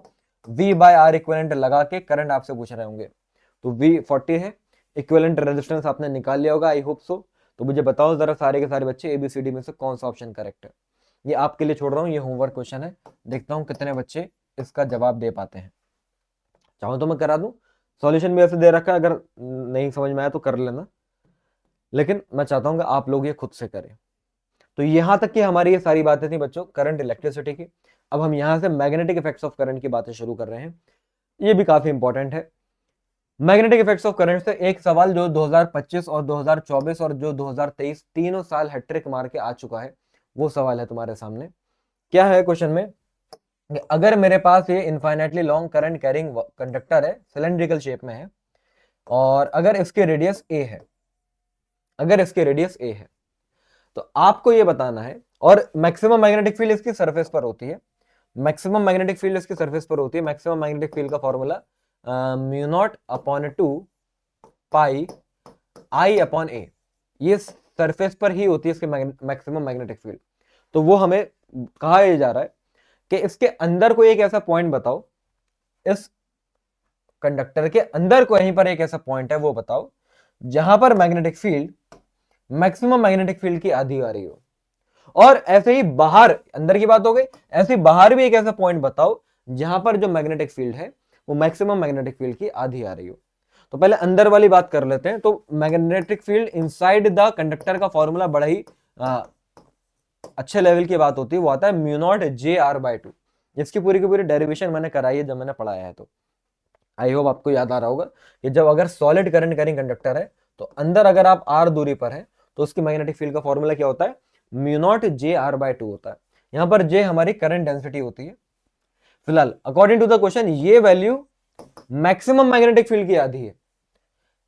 ठीक है, तो पहले इसको जरा मैं और तरीके से सॉल्व करता हूं, नहीं चलो डायरेक्ट ही लिख देते हैं। मैंने क्या बोला, according to the question B in जो है वो मैक्सिमम मैग्नेटिक फील्ड का क्या है, आधा है।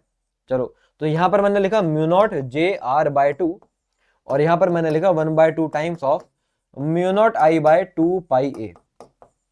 सही है। देखो भैया 2 से 2 गया, म्यू नॉट से म्यू नॉट गया। करंट डेंसिटी का फॉर्मूला मैंने बताया करंट अपॉन एरिया होता है, तो करंट आई और क्रॉस सेक्शनल एरिया हो जाएगा पाई ए स्क्वायर। तो आई अपॉन पाई ए स्क्वायर इधर आ रहा है, और ये आई अपॉन 2 पाई ए इधर आ रहा है। पाई से पाई भी कटा, ए से ए भी कटा। तो यहां से आप देखो,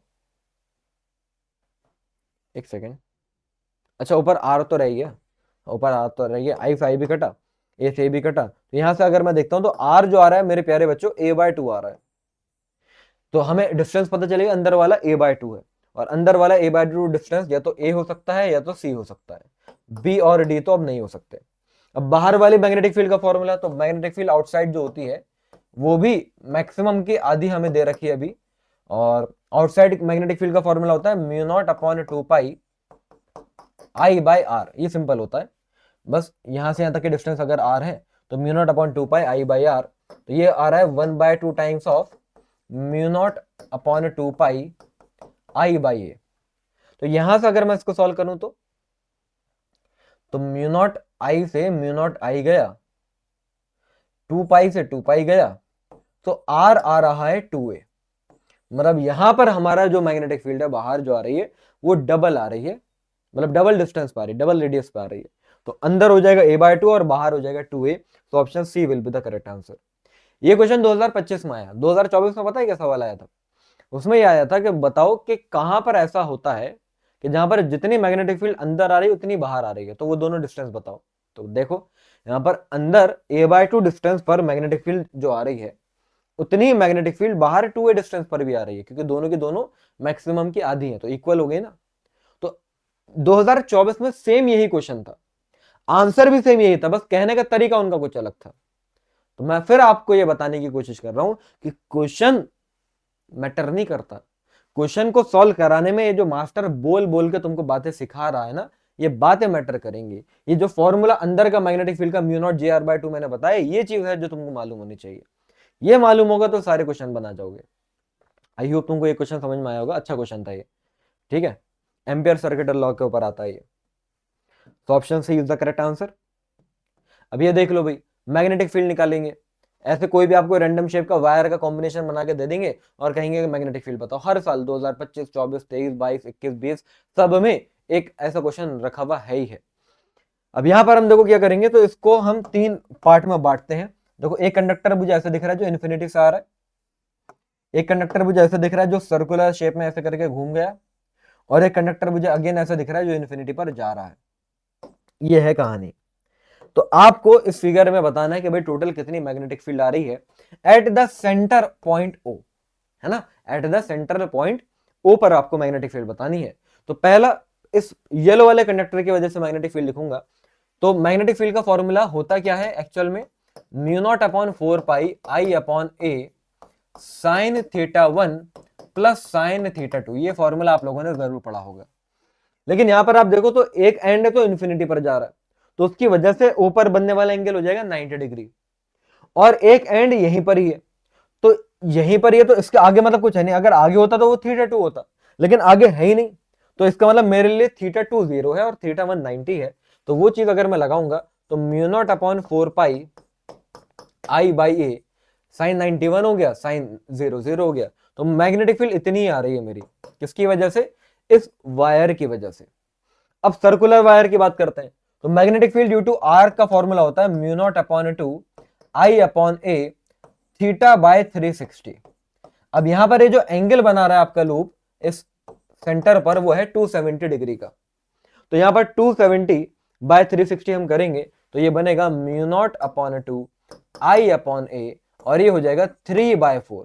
270 बाय 360 का मतलब क्या हो गया, 3/4 हो गया। इतना हो गया। अब जब मैं तीसरे वाले वायर की बात करता हूं, तो तीसरा वाला वायर जो आ रहा है ना, वो उसकी लेंथ उसी पॉइंट के अबाउट ही आ रही है, तो इस एंड की वजह से इस पर बनने वाला एंगल 0, उस जो इन्फिनिटी पर जा रहा है उसकी वजह से भी इस पर बनने वाला एंगल 0, क्योंकि उसी एक्सेस में ही तो आ गया ना पॉइंट। तो याद रखना, जब भी कंडक्टर के एक्सेस में कोई पॉइंट आ जाता है, कोई मैग्नेटिक फील्ड नहीं आती कंडक्टर की वजह से, तो वो 0 है, तो लिखने की जरूरत ही नहीं। अच्छा एक चीज और देखो, यहां पर जब मैं पाम रूल लगा रहा हूं तो थंब मेरा इधर, फिंगर्स ऊपर, तो direction of push by palm board के अंदर। और जब मैं थंब रूल लगा रहा हूं सर्कुलर वाले के लिए, तो मैंने फिंगर्स घुमाई करंट की डायरेक्शन में, तो भी मेरा थंब बोर्ड के अंदर आ रहा है। दैट मींस दोनों की वजह से मैग्नेटिक फील्ड बोर्ड के अंदर ही है, इसी वजह से मैंने प्लस करा है। वरना तो मैग्नेटिक फील्ड हमारी वेक्टर क्वांटिटी है, डायरेक्शन को ध्यान में रखना पड़ेगा, लेकिन यहाँ पर दोनों ही सेम डायरेक्शन में आ रही है बोर्ड के अंदर, इसलिए मैंने दोनों को ऐड कर दिया।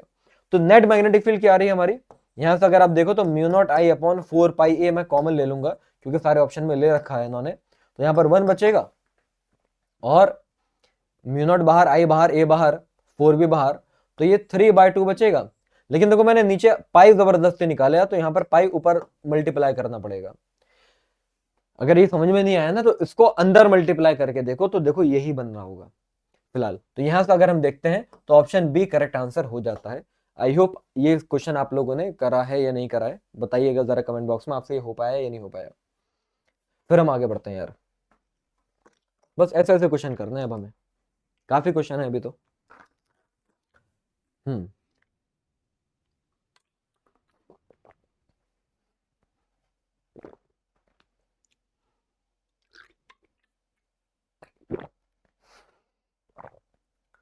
ये क्या कर दिया मैंने पानी कुछ ज्यादा ही आ गया। चलिए फिलहाल आगे बढ़ते हैं बच्चों, नेक्स्ट नेक्स्ट क्वेश्चन की तरफ। तो option B is the correct answer. Question number 17 क्या बोला जा रहा है भाई। अब यहां पर हमें मालूम है कि भाई जो हमारा सर्कुलर लूप होता है, सर्कुलर लूप के सेंटर पर मैग्नेटिक फील्ड का formula mu naught upon 2 I by R होता है, और मैग्नेटिक फील्ड हमेशा हम राइट हैंड थंब रूल से निकालते हैं। अब देखो एक सर्कुलर लूप ऐसे रखा हुआ है एक्स जेड प्लेन में, तो उसमें करंट ऐसे घूम रही है, तो उसकी मैग्नेटिक फील्ड जाएगी ऊपर की तरफ। मतलब क्या है कि अगर एक सर्कुलर लूप ऐसे रखा हुआ है और करंट ऐसे घूम रही है, तो उसकी मैग्नेटिक फील्ड जाएगी ऊपर की तरफ, लाइक दिस। और एक सर्कुलर लूप ऐसे रखा हुआ है, ये वाई जेड प्लेन में, और इसमें करंट हमारी एक्चुअल में ऐसे घूम रही है, तो अगर ऐसे घूम रही है, तो ऐसे अगर मैं फिंगर्स को घुमाऊंगा, तो उसकी वजह से मैग्नेटिक फील्ड आएगी यहां पर एक्स एक्सिस की तरफ, और दोनों बराबर रेडियस के हैं, दोनों में करंट सेम है। तो अगर मैं टोटल मैग्नेटिक फील्ड दिखाऊं यहां पर, तो एक मैग्नेटिक फील्ड इधर जा रही है और एक मैग्नेटिक फील्ड इधर जा रही है, और दोनों की दोनों आपस में परपेंडिकुलर है। तो मैग्नेटिक फील्ड इज कैसी क्वांटिटी भाई, वेक्टर क्वांटिटी। तो रिजल्टेंट मैग्नेटिक फील्ड जो आएगी, कैसे निकालते हैं भाई वेक्टर क्वांटिटी का रिजल्टेंट, जब परपेंडिकुलर होते हैं तो अंडर रूट करो और दोनों का स्क्वायर करके ऐड कर दो, तो ये आ रहा है √2b। क्या आ रहा है भाई, √2b आ रहा है। या फिर हम बोले तो √2 और b कितना था, म्यू नॉट आई अपॉन 2r, या 2a, और ये √2 जब 2 को काटेगा तो ये μ0 I अपॉन √2a बन जाएगा, μ0 I अपॉन √2a बन जाएगा। तो ऑप्शन सी आ रहा है मेरा तो फिलहाल। अब आप लोग बताइए आपका क्या आया था, देख लीजिए अच्छे से, फिर हम आगे बढ़ेंगे। चले भाई, तो option C is the correct answer. Question number 18, ये देखो 2025 का सवाल, लेकिन है मैग्नेटिज्म का, लेकिन इसके अंदर घुसा दिया हमने मॉडर्न फिजिक्स। जी हाँ, बोर एटॉमिक मॉडल लगा दिया हमने। क्या बोला गया कि जब इलेक्ट्रॉन हमारा मैग्नेटिक फील्ड के परपेंडिकुलर, या कोई भी जब चार्ज पार्टिकल मैग्नेटिक फील्ड के परपेंडिकुलर जाता है तो वो सर्कुलर मोशन करता है, ठीक है। तो और अगर हमारा इलेक्ट्रॉन जो है वो फर्स्ट एक्साइटेड स्टेट में, फर्स्ट एक्साइटेड स्टेट का मतलब सेकंड एनर्जी लेवल में है, तो क्या रेडियस आई होगी वो बताओ। देखो पहले तो अगर हम देखें रेडियस का फॉर्मूला मैग्नेटिक फील्ड में आने की वजह से mv/qb हो जाता है किसी भी चार्ज पार्टिकल का, लेकिन यहां पर mv/qb तो कहीं नहीं है, क्योंकि यहां पर बोर एटॉमिक मॉडल भी लगवाना चाह रहे हैं, बोर का क्वांटाइजेशन हमसे लगवाना चाह रहे हैं। तो बोर का सेकंड पॉस्टुलेट याद है कि एंगुलर मोमेंटम जो होता था mvr, वो nh/2π होता था।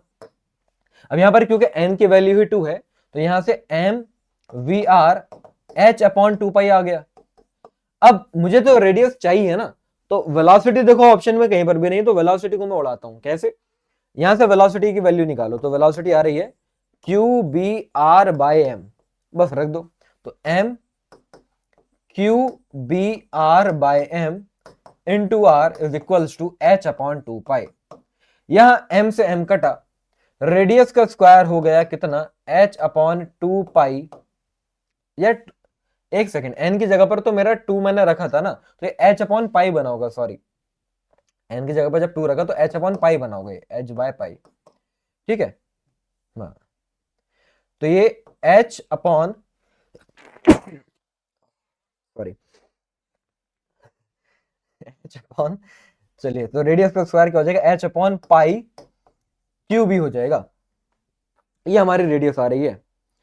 अब यार आज तुम्हारा भी गदर का सेशन और लेना, तबीयत तो ऐसी हो रही है। चलिए फिलहाल तो यहां पर h/q भी हो गया, तो यहां से रेडियस क्या आ रही है, h/q का रूट हो जाएगा। तो h/q की जगह पर इलेक्ट्रॉन का चार्ज e लिख दिया उन्होंने, तो h/π का रूट हो जाएगा। तो ऑप्शन ए आ रहा होगा। इसी साल का क्वेश्चन देख लीजिए, क्या ए आ रहा है आपका? हाँ जी, चले भाई आइए आगे बढ़ते हैं। नेक्स्ट, बिल्कुल सही, option A is the correct answer. Next question की तरफ। अब यहां पर देखो एक इक्विलेटरल ट्रायंगल आपको दे रखा है लाइक दिस, और 2 एम्पियर की करंट है इसमें। तो आपको यह बताना है कि सेंटर पर कितनी मैग्नेटिक फील्ड आ रही होगी। तो ये सिंपल स्ट्रेट वायर की वजह से मैग्नेटिक फील्ड का फॉर्मूला क्या था भाई, μ0/4π I/a sin θ1 प्लस sin θ2, यही था। अब देखो इस मतलब परपेंडिकुलर डिस्टेंस होता है ना ये, तो मुझे ये चाहिए होगा, ये डिस्टेंस चाहिए होगा, ये मेरे लिए ए है। तो यहां पर अगर मैं एक ऐसा ट्राइंगल बनाऊं, तो इक्विलेटरल ट्राइंगल पूरा 60 डिग्री का होता है, तो ये हो जाएगा 30 डिग्री का। और ये पूरी की पूरी साइड दे रखी है मुझे 4√3 सेंटीमीटर, तो ये आधी साइड इतना, ये हो जाएगा 2√3 सेंटीमीटर इतना पोर्शन। अब यहां पर अगर मैं लगाता हूं tan थीटा मतलब tan 30, तो tan थीटा का फॉर्मूला होता है परपेंडिकुलर बाय बेस। क्या होता है भाई, परपेंडिकुलर बाय बेस। तो परपेंडिकुलर p और बेस हो गई हमारी ये 2√3, और tan 30 तो 1/√3 होता ही है, तो √3 से √3 कटा, तो हमारा परपेंडिकुलर आ रहा है 2 सेंटीमीटर। मतलब ए आ गया हमारे लिए कितना, 2 सेंटीमीटर। और इस पूरे वायर की वजह से यहां पर बनने वाला जो एंगल है वो 60 डिग्री के होंगे, तो थीटा बना और थीटा 2 60 हो गया। अब सॉल्व कर लो, तो μ0/4π, और μ0 की वैल्यू ही होती है 4π × 10⁻⁷। तो ये कट के 10⁻⁷, तो ये आया। करंट 2 था, डिस्टेंस भी 2 था, लेकिन 0.02 लिखूंगा क्योंकि सेंटीमीटर में था। और साइन 60 √3/2, साइन 60 √3/2, तो √3/2 प्लस √3/2 मिलके हो जाएगा √3। अब ये जो मैग्नेटिक फील्ड आ रही है वो एक वायर की वजह से आ रही है, इसकी वजह से बोर्ड के बाहर, इसकी वजह से भी देखो बोर्ड के बाहर, और इसकी वजह से भी बोर्ड के बाहर, क्योंकि करंट की डायरेक्शन दे रखी है। तो तीनों की वजह से अगर बोर्ड के बाहर ही आ रही है, तो मैं डायरेक्ट 3 से मल्टीप्लाई भी करा देता हूं। तो ये कितना बन रहा है भाई, 2 से 2 कटेगा, 2 0 ऊपर जाएंगे, तो ये 3√3 × 10⁻⁵ तस्ला है ना, -5 टेस्ला आंसर आ रहा है, 3√3। ऑप्शन सी आ रहा है भैया मेरा तो, बाकी आप लोगों का चेक कर लो कि यही आया है या नहीं आया। तो option C is the correct answer. और बिल्कुल सही बात है, बिल्कुल ही सही बात है, ऑप्शन सी ही करेक्ट आंसर है। अब ऐसे देखो, रेशो वाले क्वेश्चन तो भर भर के हर साल पूछे जा रहे हैं और आगे भी पूछते रहेंगे वो, कि अगर एक प्रोटॉन और एक अगर ड्यूट्रॉन, ड्यूट्रॉन का चार्ज उतना ही होता है जितना प्रोटॉन का होता है, बस मास डबल होता है, दोनों के दोनों सेम रीजन में आए, सेम काइनेटिक एनर्जी से आए, सेम मैग्नेटिक फील्ड वाले रीजन में, ठीक है, मैग्नेटिक फील्ड के परपेंडिकुलर आए तो दोनों सर्कुलर मोशन कर रहे होंगे, तो रेडियस का रेशियो बता दो। तो देखो रेडियस का फॉर्मूला वैसे तो mv/qb है, लेकिन mv होता है मोमेंटम, और मोमेंटम को हम काइनेटिक एनर्जी के टर्म्स में लिखते हैं √2m के। तो क्योंकि क्वेश्चन में ये दे दिया गया है ना कि काइनेटिक एनर्जी बराबर है, तो इसलिए मुझे फॉर्मूला वो लगाना था जिसमें काइनेटिक एनर्जी आ रही हो। अच्छा, काइनेटिक एनर्जी अगर बराबर, मैग्नेटिक फील्ड अगर बराबर, 2 अगर बराबर, तो यहां से सीधा सीधा मुझे दिखाई दे रहा है रेडियस जो है वो √m/q के प्रोपोर्शनल है। तो अब अगर मैं लिखता हूं ड्यूट्रॉन और प्रोटॉन का रेशो, तो ऊपर क्या आएगा भाई, ऊपर आएगा मास ऑफ ड्यूट्रॉन और नीचे आएगा मास ऑफ प्रोटॉन रूट में, और क्यू के इनवर्सली प्रोपोर्शनल है तो ऊपर आएगा चार्ज ऑफ प्रोटॉन और नीचे आएगा चार्ज ऑफ ड्यूट्रॉन। तो अब मास ऑफ ड्यूट्रॉन कितना है भाई, मास ऑफ ड्यूट्रॉन होता है 2 times of mass of proton, और चार्ज ऑफ प्रोटॉन और ड्यूट्रॉन बराबर ही होते हैं, लिखने की जरूरत थी नहीं वैसे ये। तो यहां से भी अगर मैं देखूं तो रेशियो कितना आ रहा है, रेशियो √2:1 आ रहा है, तो ऑप्शन डी करेक्ट आंसर हमारा हो ही जाएगा। देख लो यार इसको बढ़िया से, ठीक है, सिंपल सीधे सीधे तरीके से क्वेश्चन हम सॉल्व कर रहे हैं, कोई इधर उधर की बातें नहीं कर रहे हैं। आई होप तुम लोग बोर नहीं हो रहे होगे यार, है ना, क्योंकि इधर उधर की बातें थोड़ा सा हंसी मजाक लाइव सेशन में हो जाता है, अब रिकॉर्डेड में मैं क्या अपने इस भूतिया कैमरे से मैं बात करूँ क्या। तो फिलहाल आई होप तुमको ये बातें अच्छे से समझ में आ रही होंगी, है ना। तो टाइम भी कम है और तो उसको अच्छे से यूटिलाइज करते हैं, तो जो तुम करने आए हो वही मैं तुमको करा रहा हूँ, तो अच्छे से देखते रहिएगा, फिर हम आगे बढ़ते हैं। तो फिलहाल यहाँ ऑप्शन डी हमारा करेक्ट आंसर आ चुका है। चलिए बस 10 सवाल और, जिसमें से काफी क्वेश्चन अब सिमिलर आएंगे। यार ये तो मुझे ही नहीं दिख रहा, तुमको तो क्या ही दिख रहा होगा। चलो मैं बता देता हूँ, 2022 का क्वेश्चन है। प्रोटॉन और अल्फा पार्टिकल है, दोनों की वेलोसिटी सेम है और मैग्नेटिक फील्ड में आ रहे हैं। लिख देता हूँ, यहाँ पर एक प्रोटॉन है और एक अल्फा पार्टिकल है, दोनों की वेलोसिटी सेम है, सेम वेलोसिटी से एंटर करे, रेडियस का रेशियो पूछ रहे हैं। तो देखो भाई, प्रोटॉन का मास अगर m होता है तो अल्फा पार्टिकल का 4m होता है, ये बताएंगे नहीं, तुम्हें मालूम होना चाहिए। और प्रोटॉन का चार्ज अगर e है तो अल्फा पार्टिकल का चार्ज 2e होता है। अब आप देखो रेडियस का फॉर्मूला क्या था भाई, mv/qb। अब वेलोसिटी सेम और दोनों सेम ही मैग्नेटिक फील्ड में आ रहे हैं, तो यहां से मुझे चमका का रेडियस जो है वो m/q के प्रोपोर्शनल हो गई, वेलोसिटी सेम थी और मैग्नेटिक फील्ड सेम थी। तो अब अगर हम रेशियो लिखेंगे, radius of proton and radius of alpha particle, radius of proton and radius of alpha particle का अगर मैं रेशियो लिखता हूं तो ये हो जाएगा मास ऑफ प्रोटॉन ऊपर और मास ऑफ अल्फा पार्टिकल नीचे, और चार्ज इनवर्सली प्रोपोर्शनल था, तो चार्ज ऑफ अल्फा पार्टिकल ऊपर और चार्ज ऑफ प्रोटॉन नीचे। ठीक है, अब तो तुम ही सॉल्व करके बता दोगे इसका आंसर क्या आएगा। तो ये हो जाएगा 1/4 और ये हो जाएगा 2/1, तो रेशियो 1:2 आ रहा है मेरे हिसाब से, तो option D is the correct answer, 1:2 है, 2:1 आ रहा है। क्यों भाई, मैंने क्या गलती कर दी। अच्छा, इन्होंने ratio alpha particle and proton का पूछा है, मैंने प्रोटॉन और अल्फा पार्टिकल का निकाल लिया, कोई बात नहीं, हमने करा सेम, सही है बिल्कुल। R alpha by R P पूछा है तो वो उल्टा हो जाएगा, तो 2:1 हो जाएगा, तो ऑप्शन सी हो जाएगा। ठीक है, सही है बिल्कुल, देख लीजिए नेक्स्ट क्वेश्चन। अब यहां पर दो अगर करंट कैरिंग कंडक्टर हो तो वो दोनों एक दूसरे के ऊपर कुछ फोर्स लगाते हैं, और वो फोर्स कितनी लगा रहे होंगे और किस डायरेक्शन में लगा रहे होंगे वही आपसे पूछी जा रही है। तो दो करंट कैरिंग कंडक्टर के बीच में फोर्स का फॉर्मूला होता है μ0/2π I1 I2 बाय दोनों के बीच की डिस्टेंस इनटू लेंथ। तो देखो अगेन μ0 की वैल्यू 4π × 10⁻⁷, तो जब मैं रखूंगा तो ये 2 × 10⁻⁷, तो यही आ गया। दोनों के अंदर करंट 2 और 3 एम्पियर मतलब 6 एम्पियर ऊपर आ गया। दोनों के बीच में डिस्टेंस 5 सेंटीमीटर, मतलब 5 इंटू 10 की पावर -2 नीचे आ गया। दोनों के बीच की लेंथ, तो देखो जो छोटा वाला वायर है वो 50 सेंटीमीटर का और बड़ा वाला वायर है 5 मीटर का।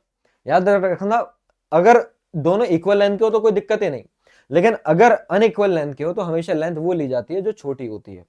क्वेश्चन में तो ये बोला जा रहा है कि वाई वाले वायर पर कितनी फोर्स लगी वो बताओ, लेकिन मैं वाई वाले वायर की लेंथ नहीं लूंगा, मैं लेंथ हमेशा वो लूंगा जो छोटी होगी, ये बात ध्यान रखना। तो यहाँ पर लेंथ छोटी वाली लेनी है, तो 50 सेंटीमीटर का मतलब 0.5 मीटर है। अब इसको आप सॉल्व करेंगे तो यहां से सॉल्व करके ये आएगा 1.2 इंटू 10 की पावर -5। ये आप ही को करना है सॉल्व। याद रखना, जब भी दोनों वायर में करंट सेम डायरेक्शन में हो तो वो एक दूसरे को अट्रैक्ट करते हैं, तो ये एक दूसरे को अट्रैक्ट कर रहे होंगे। तो अगर ये अट्रैक्ट कर रहे होंगे तो ये इधर जाना चाह रहा होगा, तो वाई वाला जो वायर है वो एक्स की तरफ जाना चाह रहा होगा, तो फोर्स इतनी लग रही है एंड डायरेक्टेड है टुवर्ड्स एक्स, तो ऑप्शन ए हो जाएगा। अगर मान लो वायर में करंट की डायरेक्शन ऑपोजिट होती तो वो फिर एक दूसरे को रिपेल करते। ओके, इसको एक बार अच्छे से देख लीजिए, समझ लीजिए, फिर हम आगे बढ़ेंगे। चलिए मेरे भाई, तो option A is the correct answer. बहुत ही बढ़िया बात। क्वेश्चन नंबर 23 इसी साल में आया हुआ क्वेश्चन है। गैल्वेनोमीटर की वोल्टेज सेंसिटिविटी का एक फॉर्मूला होता है, बस वो मालूम होना चाहिए। वो होता है बैन बाय कार, ऐसे करके मैंने याद कराया बच्चों को। B magnetic field, A area, N number of turn, K torsional constant और आर रेजिस्टेंस। तो हमारे पास दो गैल्वेनोमीटर है, एक का सारा सामान ये दे रखा है, दूसरे का सारा सामान ये दे रखा है। देखो मैग्नेटिक फील्ड दे रखी है, एरिया दे रखा है, नंबर ऑफ टर्न्स दे रखे हैं, रेजिस्टेंस दे रखा है। अच्छा, दोनों का टॉर्शनल कांस्टेंट बराबर है, ठीक है। तो फिलहाल आपको क्या करना है, पहले वाले की वोल्टेज सेंसिटिविटी और दूसरे वाले की वोल्टेज सेंसिटिविटी का रेशियो निकालना है। तो ये कर लोगे, ये मैं आप लोगों के लिए होमवर्क में छोड़ता हूँ। ये भाई ऐसे लिख देंगे B1 A1 N1 bye R1 पहले वाले की वजह से, और दूसरे वाले की वजह से B2 A2 N2 bye R2, तो R2 पर चला जाएगा। अब वैल्यू सारी की सारी पुट करके आंसर निकाल लेना। तो ये मैं आप ही लोगों के लिए छोड़ता हूं, तो मुझे कमेंट बॉक्स में जरा सॉल्व करके बताइएगा कि क्या रेशियो आ रहा है, ठीक है, ये आप लोग बताएंगे। ये क्वेश्चन होमवर्क में हो गया, कहाँ गया हाँ, तो क्वेश्चन नंबर 24 पर आते हैं। अगेन देखो गैल्वेनोमीटर के ऊपर क्वेश्चन है। गैल्वेनोमीटर में करंट सेंसिटिविटी का फॉर्मूला होता है बैन बाय के, बस आर का ही फर्क होता है दोनों में। वोल्टेज सेंसिटिविटी में आर आ जाता है नीचे, करंट सेंसिटिविटी में आर नहीं आता है। तो कहा यह जा रहा है कि आप क्या अगर नंबर ऑफ टर्न्स को डबल कर दें या बढ़ा दें तो क्या वोल्टेज सेंसिटिविटी बढ़ जाएगी? बिल्कुल बढ़ जाएगी। Increasing the number of turns, क्या हमारी अगर हमने डबल कर दिए तो क्या करंट सेंसिटिविटी डबल हो जाएगी? बिल्कुल हो जाएगी, डायरेक्टली प्रोपोर्शनल है। तो स्टेटमेंट 1 सही है। स्टेटमेंट 2 क्या है, अगर मैंने करंट सेंसिटिविटी बढ़ाई है नंबर ऑफ टर्न्स को ही बढ़ा के, तो क्या वोल्टेज सेंसिटिविटी भी बढ़ जाएगी उतने ही हिसाब से जिस हिसाब से करंट सेंसिटिविटी बढ़ रही है? तो देखो वोल्टेज सेंसिटिविटी का फॉर्मूला है बैन बाय कार। तो अगर मैं नंबर ऑफ टर्न्स डबल कर रहा हूं तो आपको लगेगा कि हाँ यार बात तो सही है, वोल्टेज सेंसिटिविटी भी बढ़ जाएगी। लेकिन अगर वायर के नंबर ऑफ टर्न्स बढ़ गए मतलब वायर की लेंथ बढ़ गई, वायर की अगर लेंथ बढ़ गई, वायर लंबा अगर हो गया तो रेजिस्टेंस भी तो बढ़ गया। तो एन बढ़ाने की वजह से मेरे प्यारे बच्चों रेजिस्टेंस भी बढ़ जाएगा। एन बढ़ा, वोल्टेज सेंसिटिविटी बढ़ी, लेकिन रेजिस्टेंस बढ़ा तो वोल्टेज सेंसिटिविटी कम हुई। तो हमें मालूम ही नहीं कि किस तरीके से वोल्टेज सेंसिटिविटी बढ़ेगी, लेकिन हाँ अगर एन डबल करा है तो करंट सेंसिटिविटी डबल है, यहां एन डबल करा है तो वोल्टेज सेंसिटिविटी डबल तो नहीं होगी, इतना तो कंफर्म है। लेकिन ये कह रहे हैं कि सेम रेशो में ही बढ़ेगी, इसका मतलब स्टेटमेंट 2 हो गई गलत। 1 सही है, 2 गलत है। Option B is the correct answer. देख लीजिए सही है। चलो अब ये क्वेश्चन आप करके दिखाओ, ट्राई करो। इसमें क्या बोला जा रहा है भाई, दो हमारे क्लोजली वाउंड कॉइल हैं ए और बी, मैग्नेटिक मोमेंट बताना है दोनों का, है ना। The magnetic moment associated with दो कॉइल आर इक्वल। अच्छा, दो कॉइल है हमारा जिनका मैग्नेटिक मोमेंट बराबर है। चलो ये मैं बता देता हूं। मैग्नेटिक मोमेंट का फॉर्मूला होता है करंट इनटू एरिया, लेकिन अगर नंबर ऑफ टर्न्स आ जाए तो NIA हो जाता है। मैग्नेटिक मोमेंट का फॉर्मूला करंट इनटू एरिया, लेकिन अगर कॉइल के अंदर नंबर ऑफ टर्न्स भी दे रखे तो NIA हो जाता है। और मैग्नेटिक मोमेंट कह रहे हैं बराबर है, तो N1 I1 A1 is equals to N2 I2 A2 हो जाएगा। लेकिन देखो पहले वाले की रेडियस आपको दे रखी है 10 सेंटीमीटर और दूसरे वाले की रेडियस आपको दे रखी है 20 सेंटीमीटर। अब बताओ इनमें से चारों में से कौन सा ऑप्शन सही होगा? अभी आपके लिए छोड़ दूं। एरिया जो होता है, एरिया पाई आर स्क्वायर होता है। तो अब तो शायद बता ही दोगे, अब तो बता ही दोगे। एरिया रख दो बस, खाली पता चल जाएगा क्या आंसर आ रहा है। तो ये क्वेश्चन भी मैं आपके लिए होमवर्क में छोड़ रहा हूँ, इसका आंसर मुझे कमेंट बॉक्स में बताइएगा। ओके, चलिए नेक्स्ट क्वेश्चन नंबर 26। यहां पर ये मैग्नेटिज्म के ऊपर थोड़ा सा सवाल आ गया। ये जो हमारी बार मैग्नेट होती है, तो ये जो बार मैग्नेट है, तो बार मैग्नेट में मेरे प्यारे बच्चों एक साइड नॉर्थ होता है, एक साइड साउथ होता है। और अगर आप इसको कभी कट भी कर दोगे ना, तो ये इधर नॉर्थ और इधर ये साउथ खुद ब खुद बन जाएगा, और इधर ये साउथ था तो इधर नॉर्थ हो जाएगा। मतलब बार मैग्नेट में कभी भी मोनोपोल एग्जिस्ट नहीं करता, दो पोल हमेशा साथ में रहेंगे ही। तो ये स्टेटमेंट बोली जा रही है सेशन 1 में, तो बिल्कुल सही है, मोनोपोल एग्जिस्ट नहीं करते। दूसरी बात ये, बार मैग्नेट में होता क्या है कि हमारी जो मैग्नेटिक फील्ड लाइंस है वो नॉर्थ से निकल रही होती है, साउथ पर आ रही होती है, नॉर्थ से निकल रही होती है, साउथ पर आ रही होती है। और इसी वजह से ये एक क्लोज्ड लूप बना लेती है ना, नॉर्थ से निकल रही होती है, साउथ पर आ रही होती है, तो इसी वजह से एक क्लोज्ड लूप बना लेती है। तो यहाँ पर रीजन में क्या बोला जा रहा है, मैग्नेटिक फील्ड लाइंस जो होती हैं वो कंटिन्यूअस होती है और एक क्लोज्ड लूप बनाती है। तो भाई साहब मैग्नेटिक फील्ड लाइन नॉर्थ से निकलती है, साउथ पर आती है, इसी वजह से क्लोज लूप बना रही है। अगर नॉर्थ ही होता खाली तो क्लोज लूप कौन सा बनाती, खाली निकल रही होती। जैसे पॉजिटिव चार्ज से इलेक्ट्रिक फील्ड खाली निकलती है सिर्फ, लेकिन एक साइड से निकल रहे हो दूसरी साइड से आ रही, वो आ ही इसलिए रही क्योंकि नॉर्थ और साउथ दोनों साथ में एग्जिस्ट करते हैं तभी तो आ रही है। तो रीजन सही भी है और ऊपर वाली बात को ही तो एक्सप्लेन कर रहा है। तो assertion and reason are correct and reason is the correct explanation of assertion. तो ए हो जाएगा इसका आंसर। ठीक है भाई, चलो बस 4 सवाल और। देखो क्या बोला जा रहा है यहां पर एक लॉन्ग सोलेनॉइड है जिसके हमें number of turns per unit length दे रखे हैं 70 पर सेंटीमीटर। ठीक है, 70 पर सेंटीमीटर। करंट हमें दे रखी है क्वेश्चन में 2 एम्पियर। मैग्नेटिक फील्ड बतानी है सोलेनॉइड की। तो यार सोलेनॉइड की मैग्नेटिक फील्ड का formula simple mu naught N I होता है। तो म्यू नॉट 4 पाई इंटू 10 की power -7 number of turns per unit length जो होता है, तो ये सेंटीमीटर में दे रखा है, देना चाहिए था मीटर में। तो भाई एक सेंटीमीटर में अगर 70 आ रहे हैं तो एक मीटर में कितने आएंगे, तो 70 को 100 से मल्टीप्लाई कराओगे, डिवाइड कराओगे, भाई मल्टीप्लाई कराएंगे इस बार क्योंकि सेंटीमीटर नीचे है, तो डिवाइड कराया होगा 100 को तो 100 ऊपर आ गया होगा। तो ये हो गया, नंबर ऑफ टर्न्स आ गए। और करंट कितनी थी भाई, करंट 2 एम्पियर थी। अब करते रहो सॉल्व, आप लोगों के लिए छोड़ता हूं, जूम करके देख लेना भाई, है ना। ऑप्शन अगर नहीं समझ में आ रहे हो तो पीडीएफ तो इसकी पड़ी जाएगी, वो डाउनलोड कर लेना भाई। ओके, फिलहाल ये सॉल्व करके बताइएगा जो भी आंसर आएगा। नेक्स्ट क्वेश्चन पर चलते हैं, क्वेश्चन नंबर 28। यहां पर देखो अगेन रेशो वाला क्वेश्चन, 2022 का सवाल।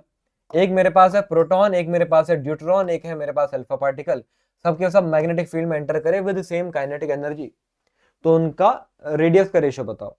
तो अगेन रेडियस का फॉर्मूला हमारा √2m/K भी मैंने आपको पढ़ाया था।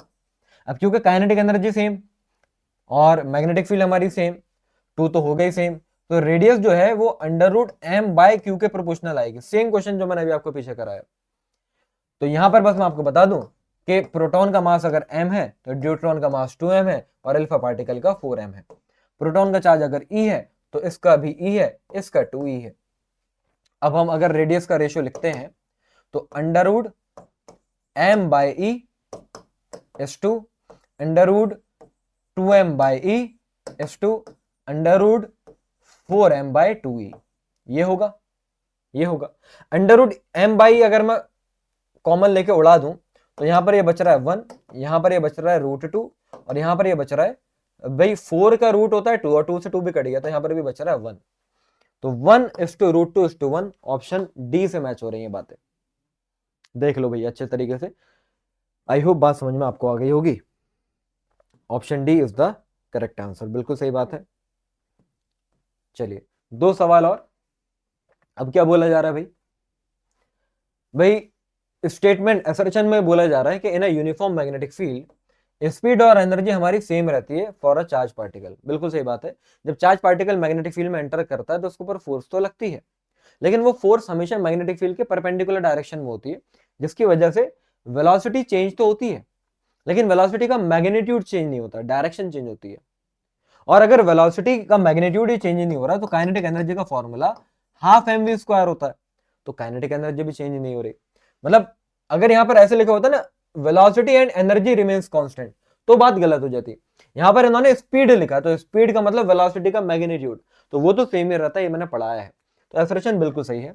रीजन क्या बोला जा रहा है भाई, जब हमारा चार्ज पार्टिकल मैग्नेटिक फील्ड में आता है तो उसके ऊपर जो फोर्स लगती है वो परपेंडिकुलर डायरेक्शन में लगती है। परपेंडिकुलर डायरेक्शन में लगने की वजह से वो सर्कुलर मोशन कर रहा होता है, इसी वजह से उसकी वेलोसिटी की डायरेक्शन में चेंज आता है, मैग्नीट्यूड में नहीं आता। तो रीजन है भी सही और ऊपर वाली बात को ही तो एक्सप्लेन कर रहा है, तो again option A is the correct answer. ठीक है, देख लो भैया। और लास्ट क्वेश्चन आज की क्लास का आप सभी बच्चों के सामने ये रहा कि भाई हमारे पास ये दो कॉइल है, एक ऐसी वाली इसमें भी करंट आई और एक छोटी वाली जिसमें भी करंट आई, डायरेक्शन ऑपोजिट है, तो आपको मैग्नेटिक मोमेंट बताना है। तो मैग्नेटिक मोमेंट का फॉर्मूला मैंने क्या बताया था भाई, करंट इनटू एरिया। तो करंट दे रखा है 7 एम्पियर, ये है, और पहली वाली R1 जो है वो 30 सेंटीमीटर है और R2 जो है वो 50 सेंटीमीटर है। तो पहले तो ये देखो कि भाई हमारा फॉर्मूला हो जाएगा current into pi R square, तो जिसकी रेडियस बड़ी उसका मैग्नेटिक मोमेंट ज्यादा।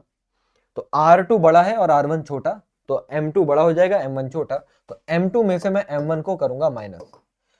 सारी चीजें कांस्टेंट है तो I और पाई कांस्टेंट आ गया, तो ये अंदर बनेगा R2 square minus R1 square. तो करंट इज 7, पाई की वैल्यू भाई 22/7, R2 0.5 का स्क्वायर, R1 0.3 का स्क्वायर। अब ये तुम करना आंसर आ जाएगा। और डायरेक्शन का भी ध्यान रखना, थंब रूल लगाओ भाई, मैंने बताया ना कि जिसकी रेडियस ज्यादा उसका मैग्नेटिक मोमेंट भी ज्यादा।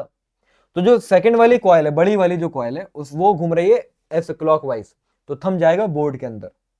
और जो छोटी वाली कॉइल है वो घूम रही है एंटी क्लॉकवाइज, तो उसकी वजह से आएगा बोर्ड के बाहर। तो ओवरऑल तो मैग्नेटिक मतलब मैग्नेटिक मोमेंट जो है वो बोर्ड के अंदर ही जाएगा। तो याद रखना आंसर जो भी आएगा वो बोर्ड के अंदर है, तो माइनस का के कैप वाले ही होगा। अब ये तुम लोग सॉल्व कर लेना, आंसर आ जाएगा। ठीक है, ये आपके लिए छोड़ता हूं, मैग्नीट्यूड निकाल लेना। ये मैंने बता दिया कि आएगा तो माइनस का ही के कैप, तो बी या फिर डी हो सकता है। तो ये भी मैं आपको होमवर्क के लिए दे रहा हूं, सॉल्व करके बताइए इसका आंसर क्या आ रहा है। तो ये थे मेरे प्यारे बच्चों वो सारे के सारे क्वेश्चन जो अगर आप अच्छे तरीके से बनाए हैं अगर आपने, तो आपका पूरा का पूरा मैंने करंट, इलेक्ट्रिसिटी और मैग्नेटिक इफेक्ट्स ऑफ करंट बढ़िया तरीके से कहीं ना कहीं मैंने वो सारी की सारी बातें ऊपर हमने बढ़िया से हिट करा है, जो पुराने 5 सालों में कई बार रिपीट हुई हैं और 2026 में एज इट इज रखे भी होंगे। तो आज का सेशन तुमको कैसे लगा वो जरूर बताइएगा। ठीक है, तो ऑलमोस्ट 4 हम पीवाईक्यू सेशन तुम्हारे लिए लेकर आ चुके हैं। अब आगे क्या रहेगा, आगे का प्लान तुम लोगों से डिस्कस करके तुमको बता देंगे हम। ठीक है, तो 4 तक का तो मैंने वादा करा था कि हम पीवाईक्यू सेशन कराएंगे। बेहतर तो मेरे हिसाब से यह है कि जितने भी गदर सेशन आ रहे हैं उन सबके मैं तुमको पीवाईक्यू कराऊं, लेकिन देखते हैं अभी उस बारे में। फिलहाल आज का सेशन तुमको कैसा लगा वो जरूर बताइएगा, और कमेंट तुम लोगों की मैं फिर से पढ़ूंगा, और स्कोर जाते जाते बताते हुए जाओ कि आउट ऑफ 30 तुम्हारे कितने क्वेश्चन यहाँ पर बन पाए। ओके मेरे प्यारे बच्चों, तो मिलते हैं इसी तरीके से किसी और सेशन में। जब तक के लिए अच्छे से पढ़ाई करते रहिए। Tata bye bye, see you, जय हिंद।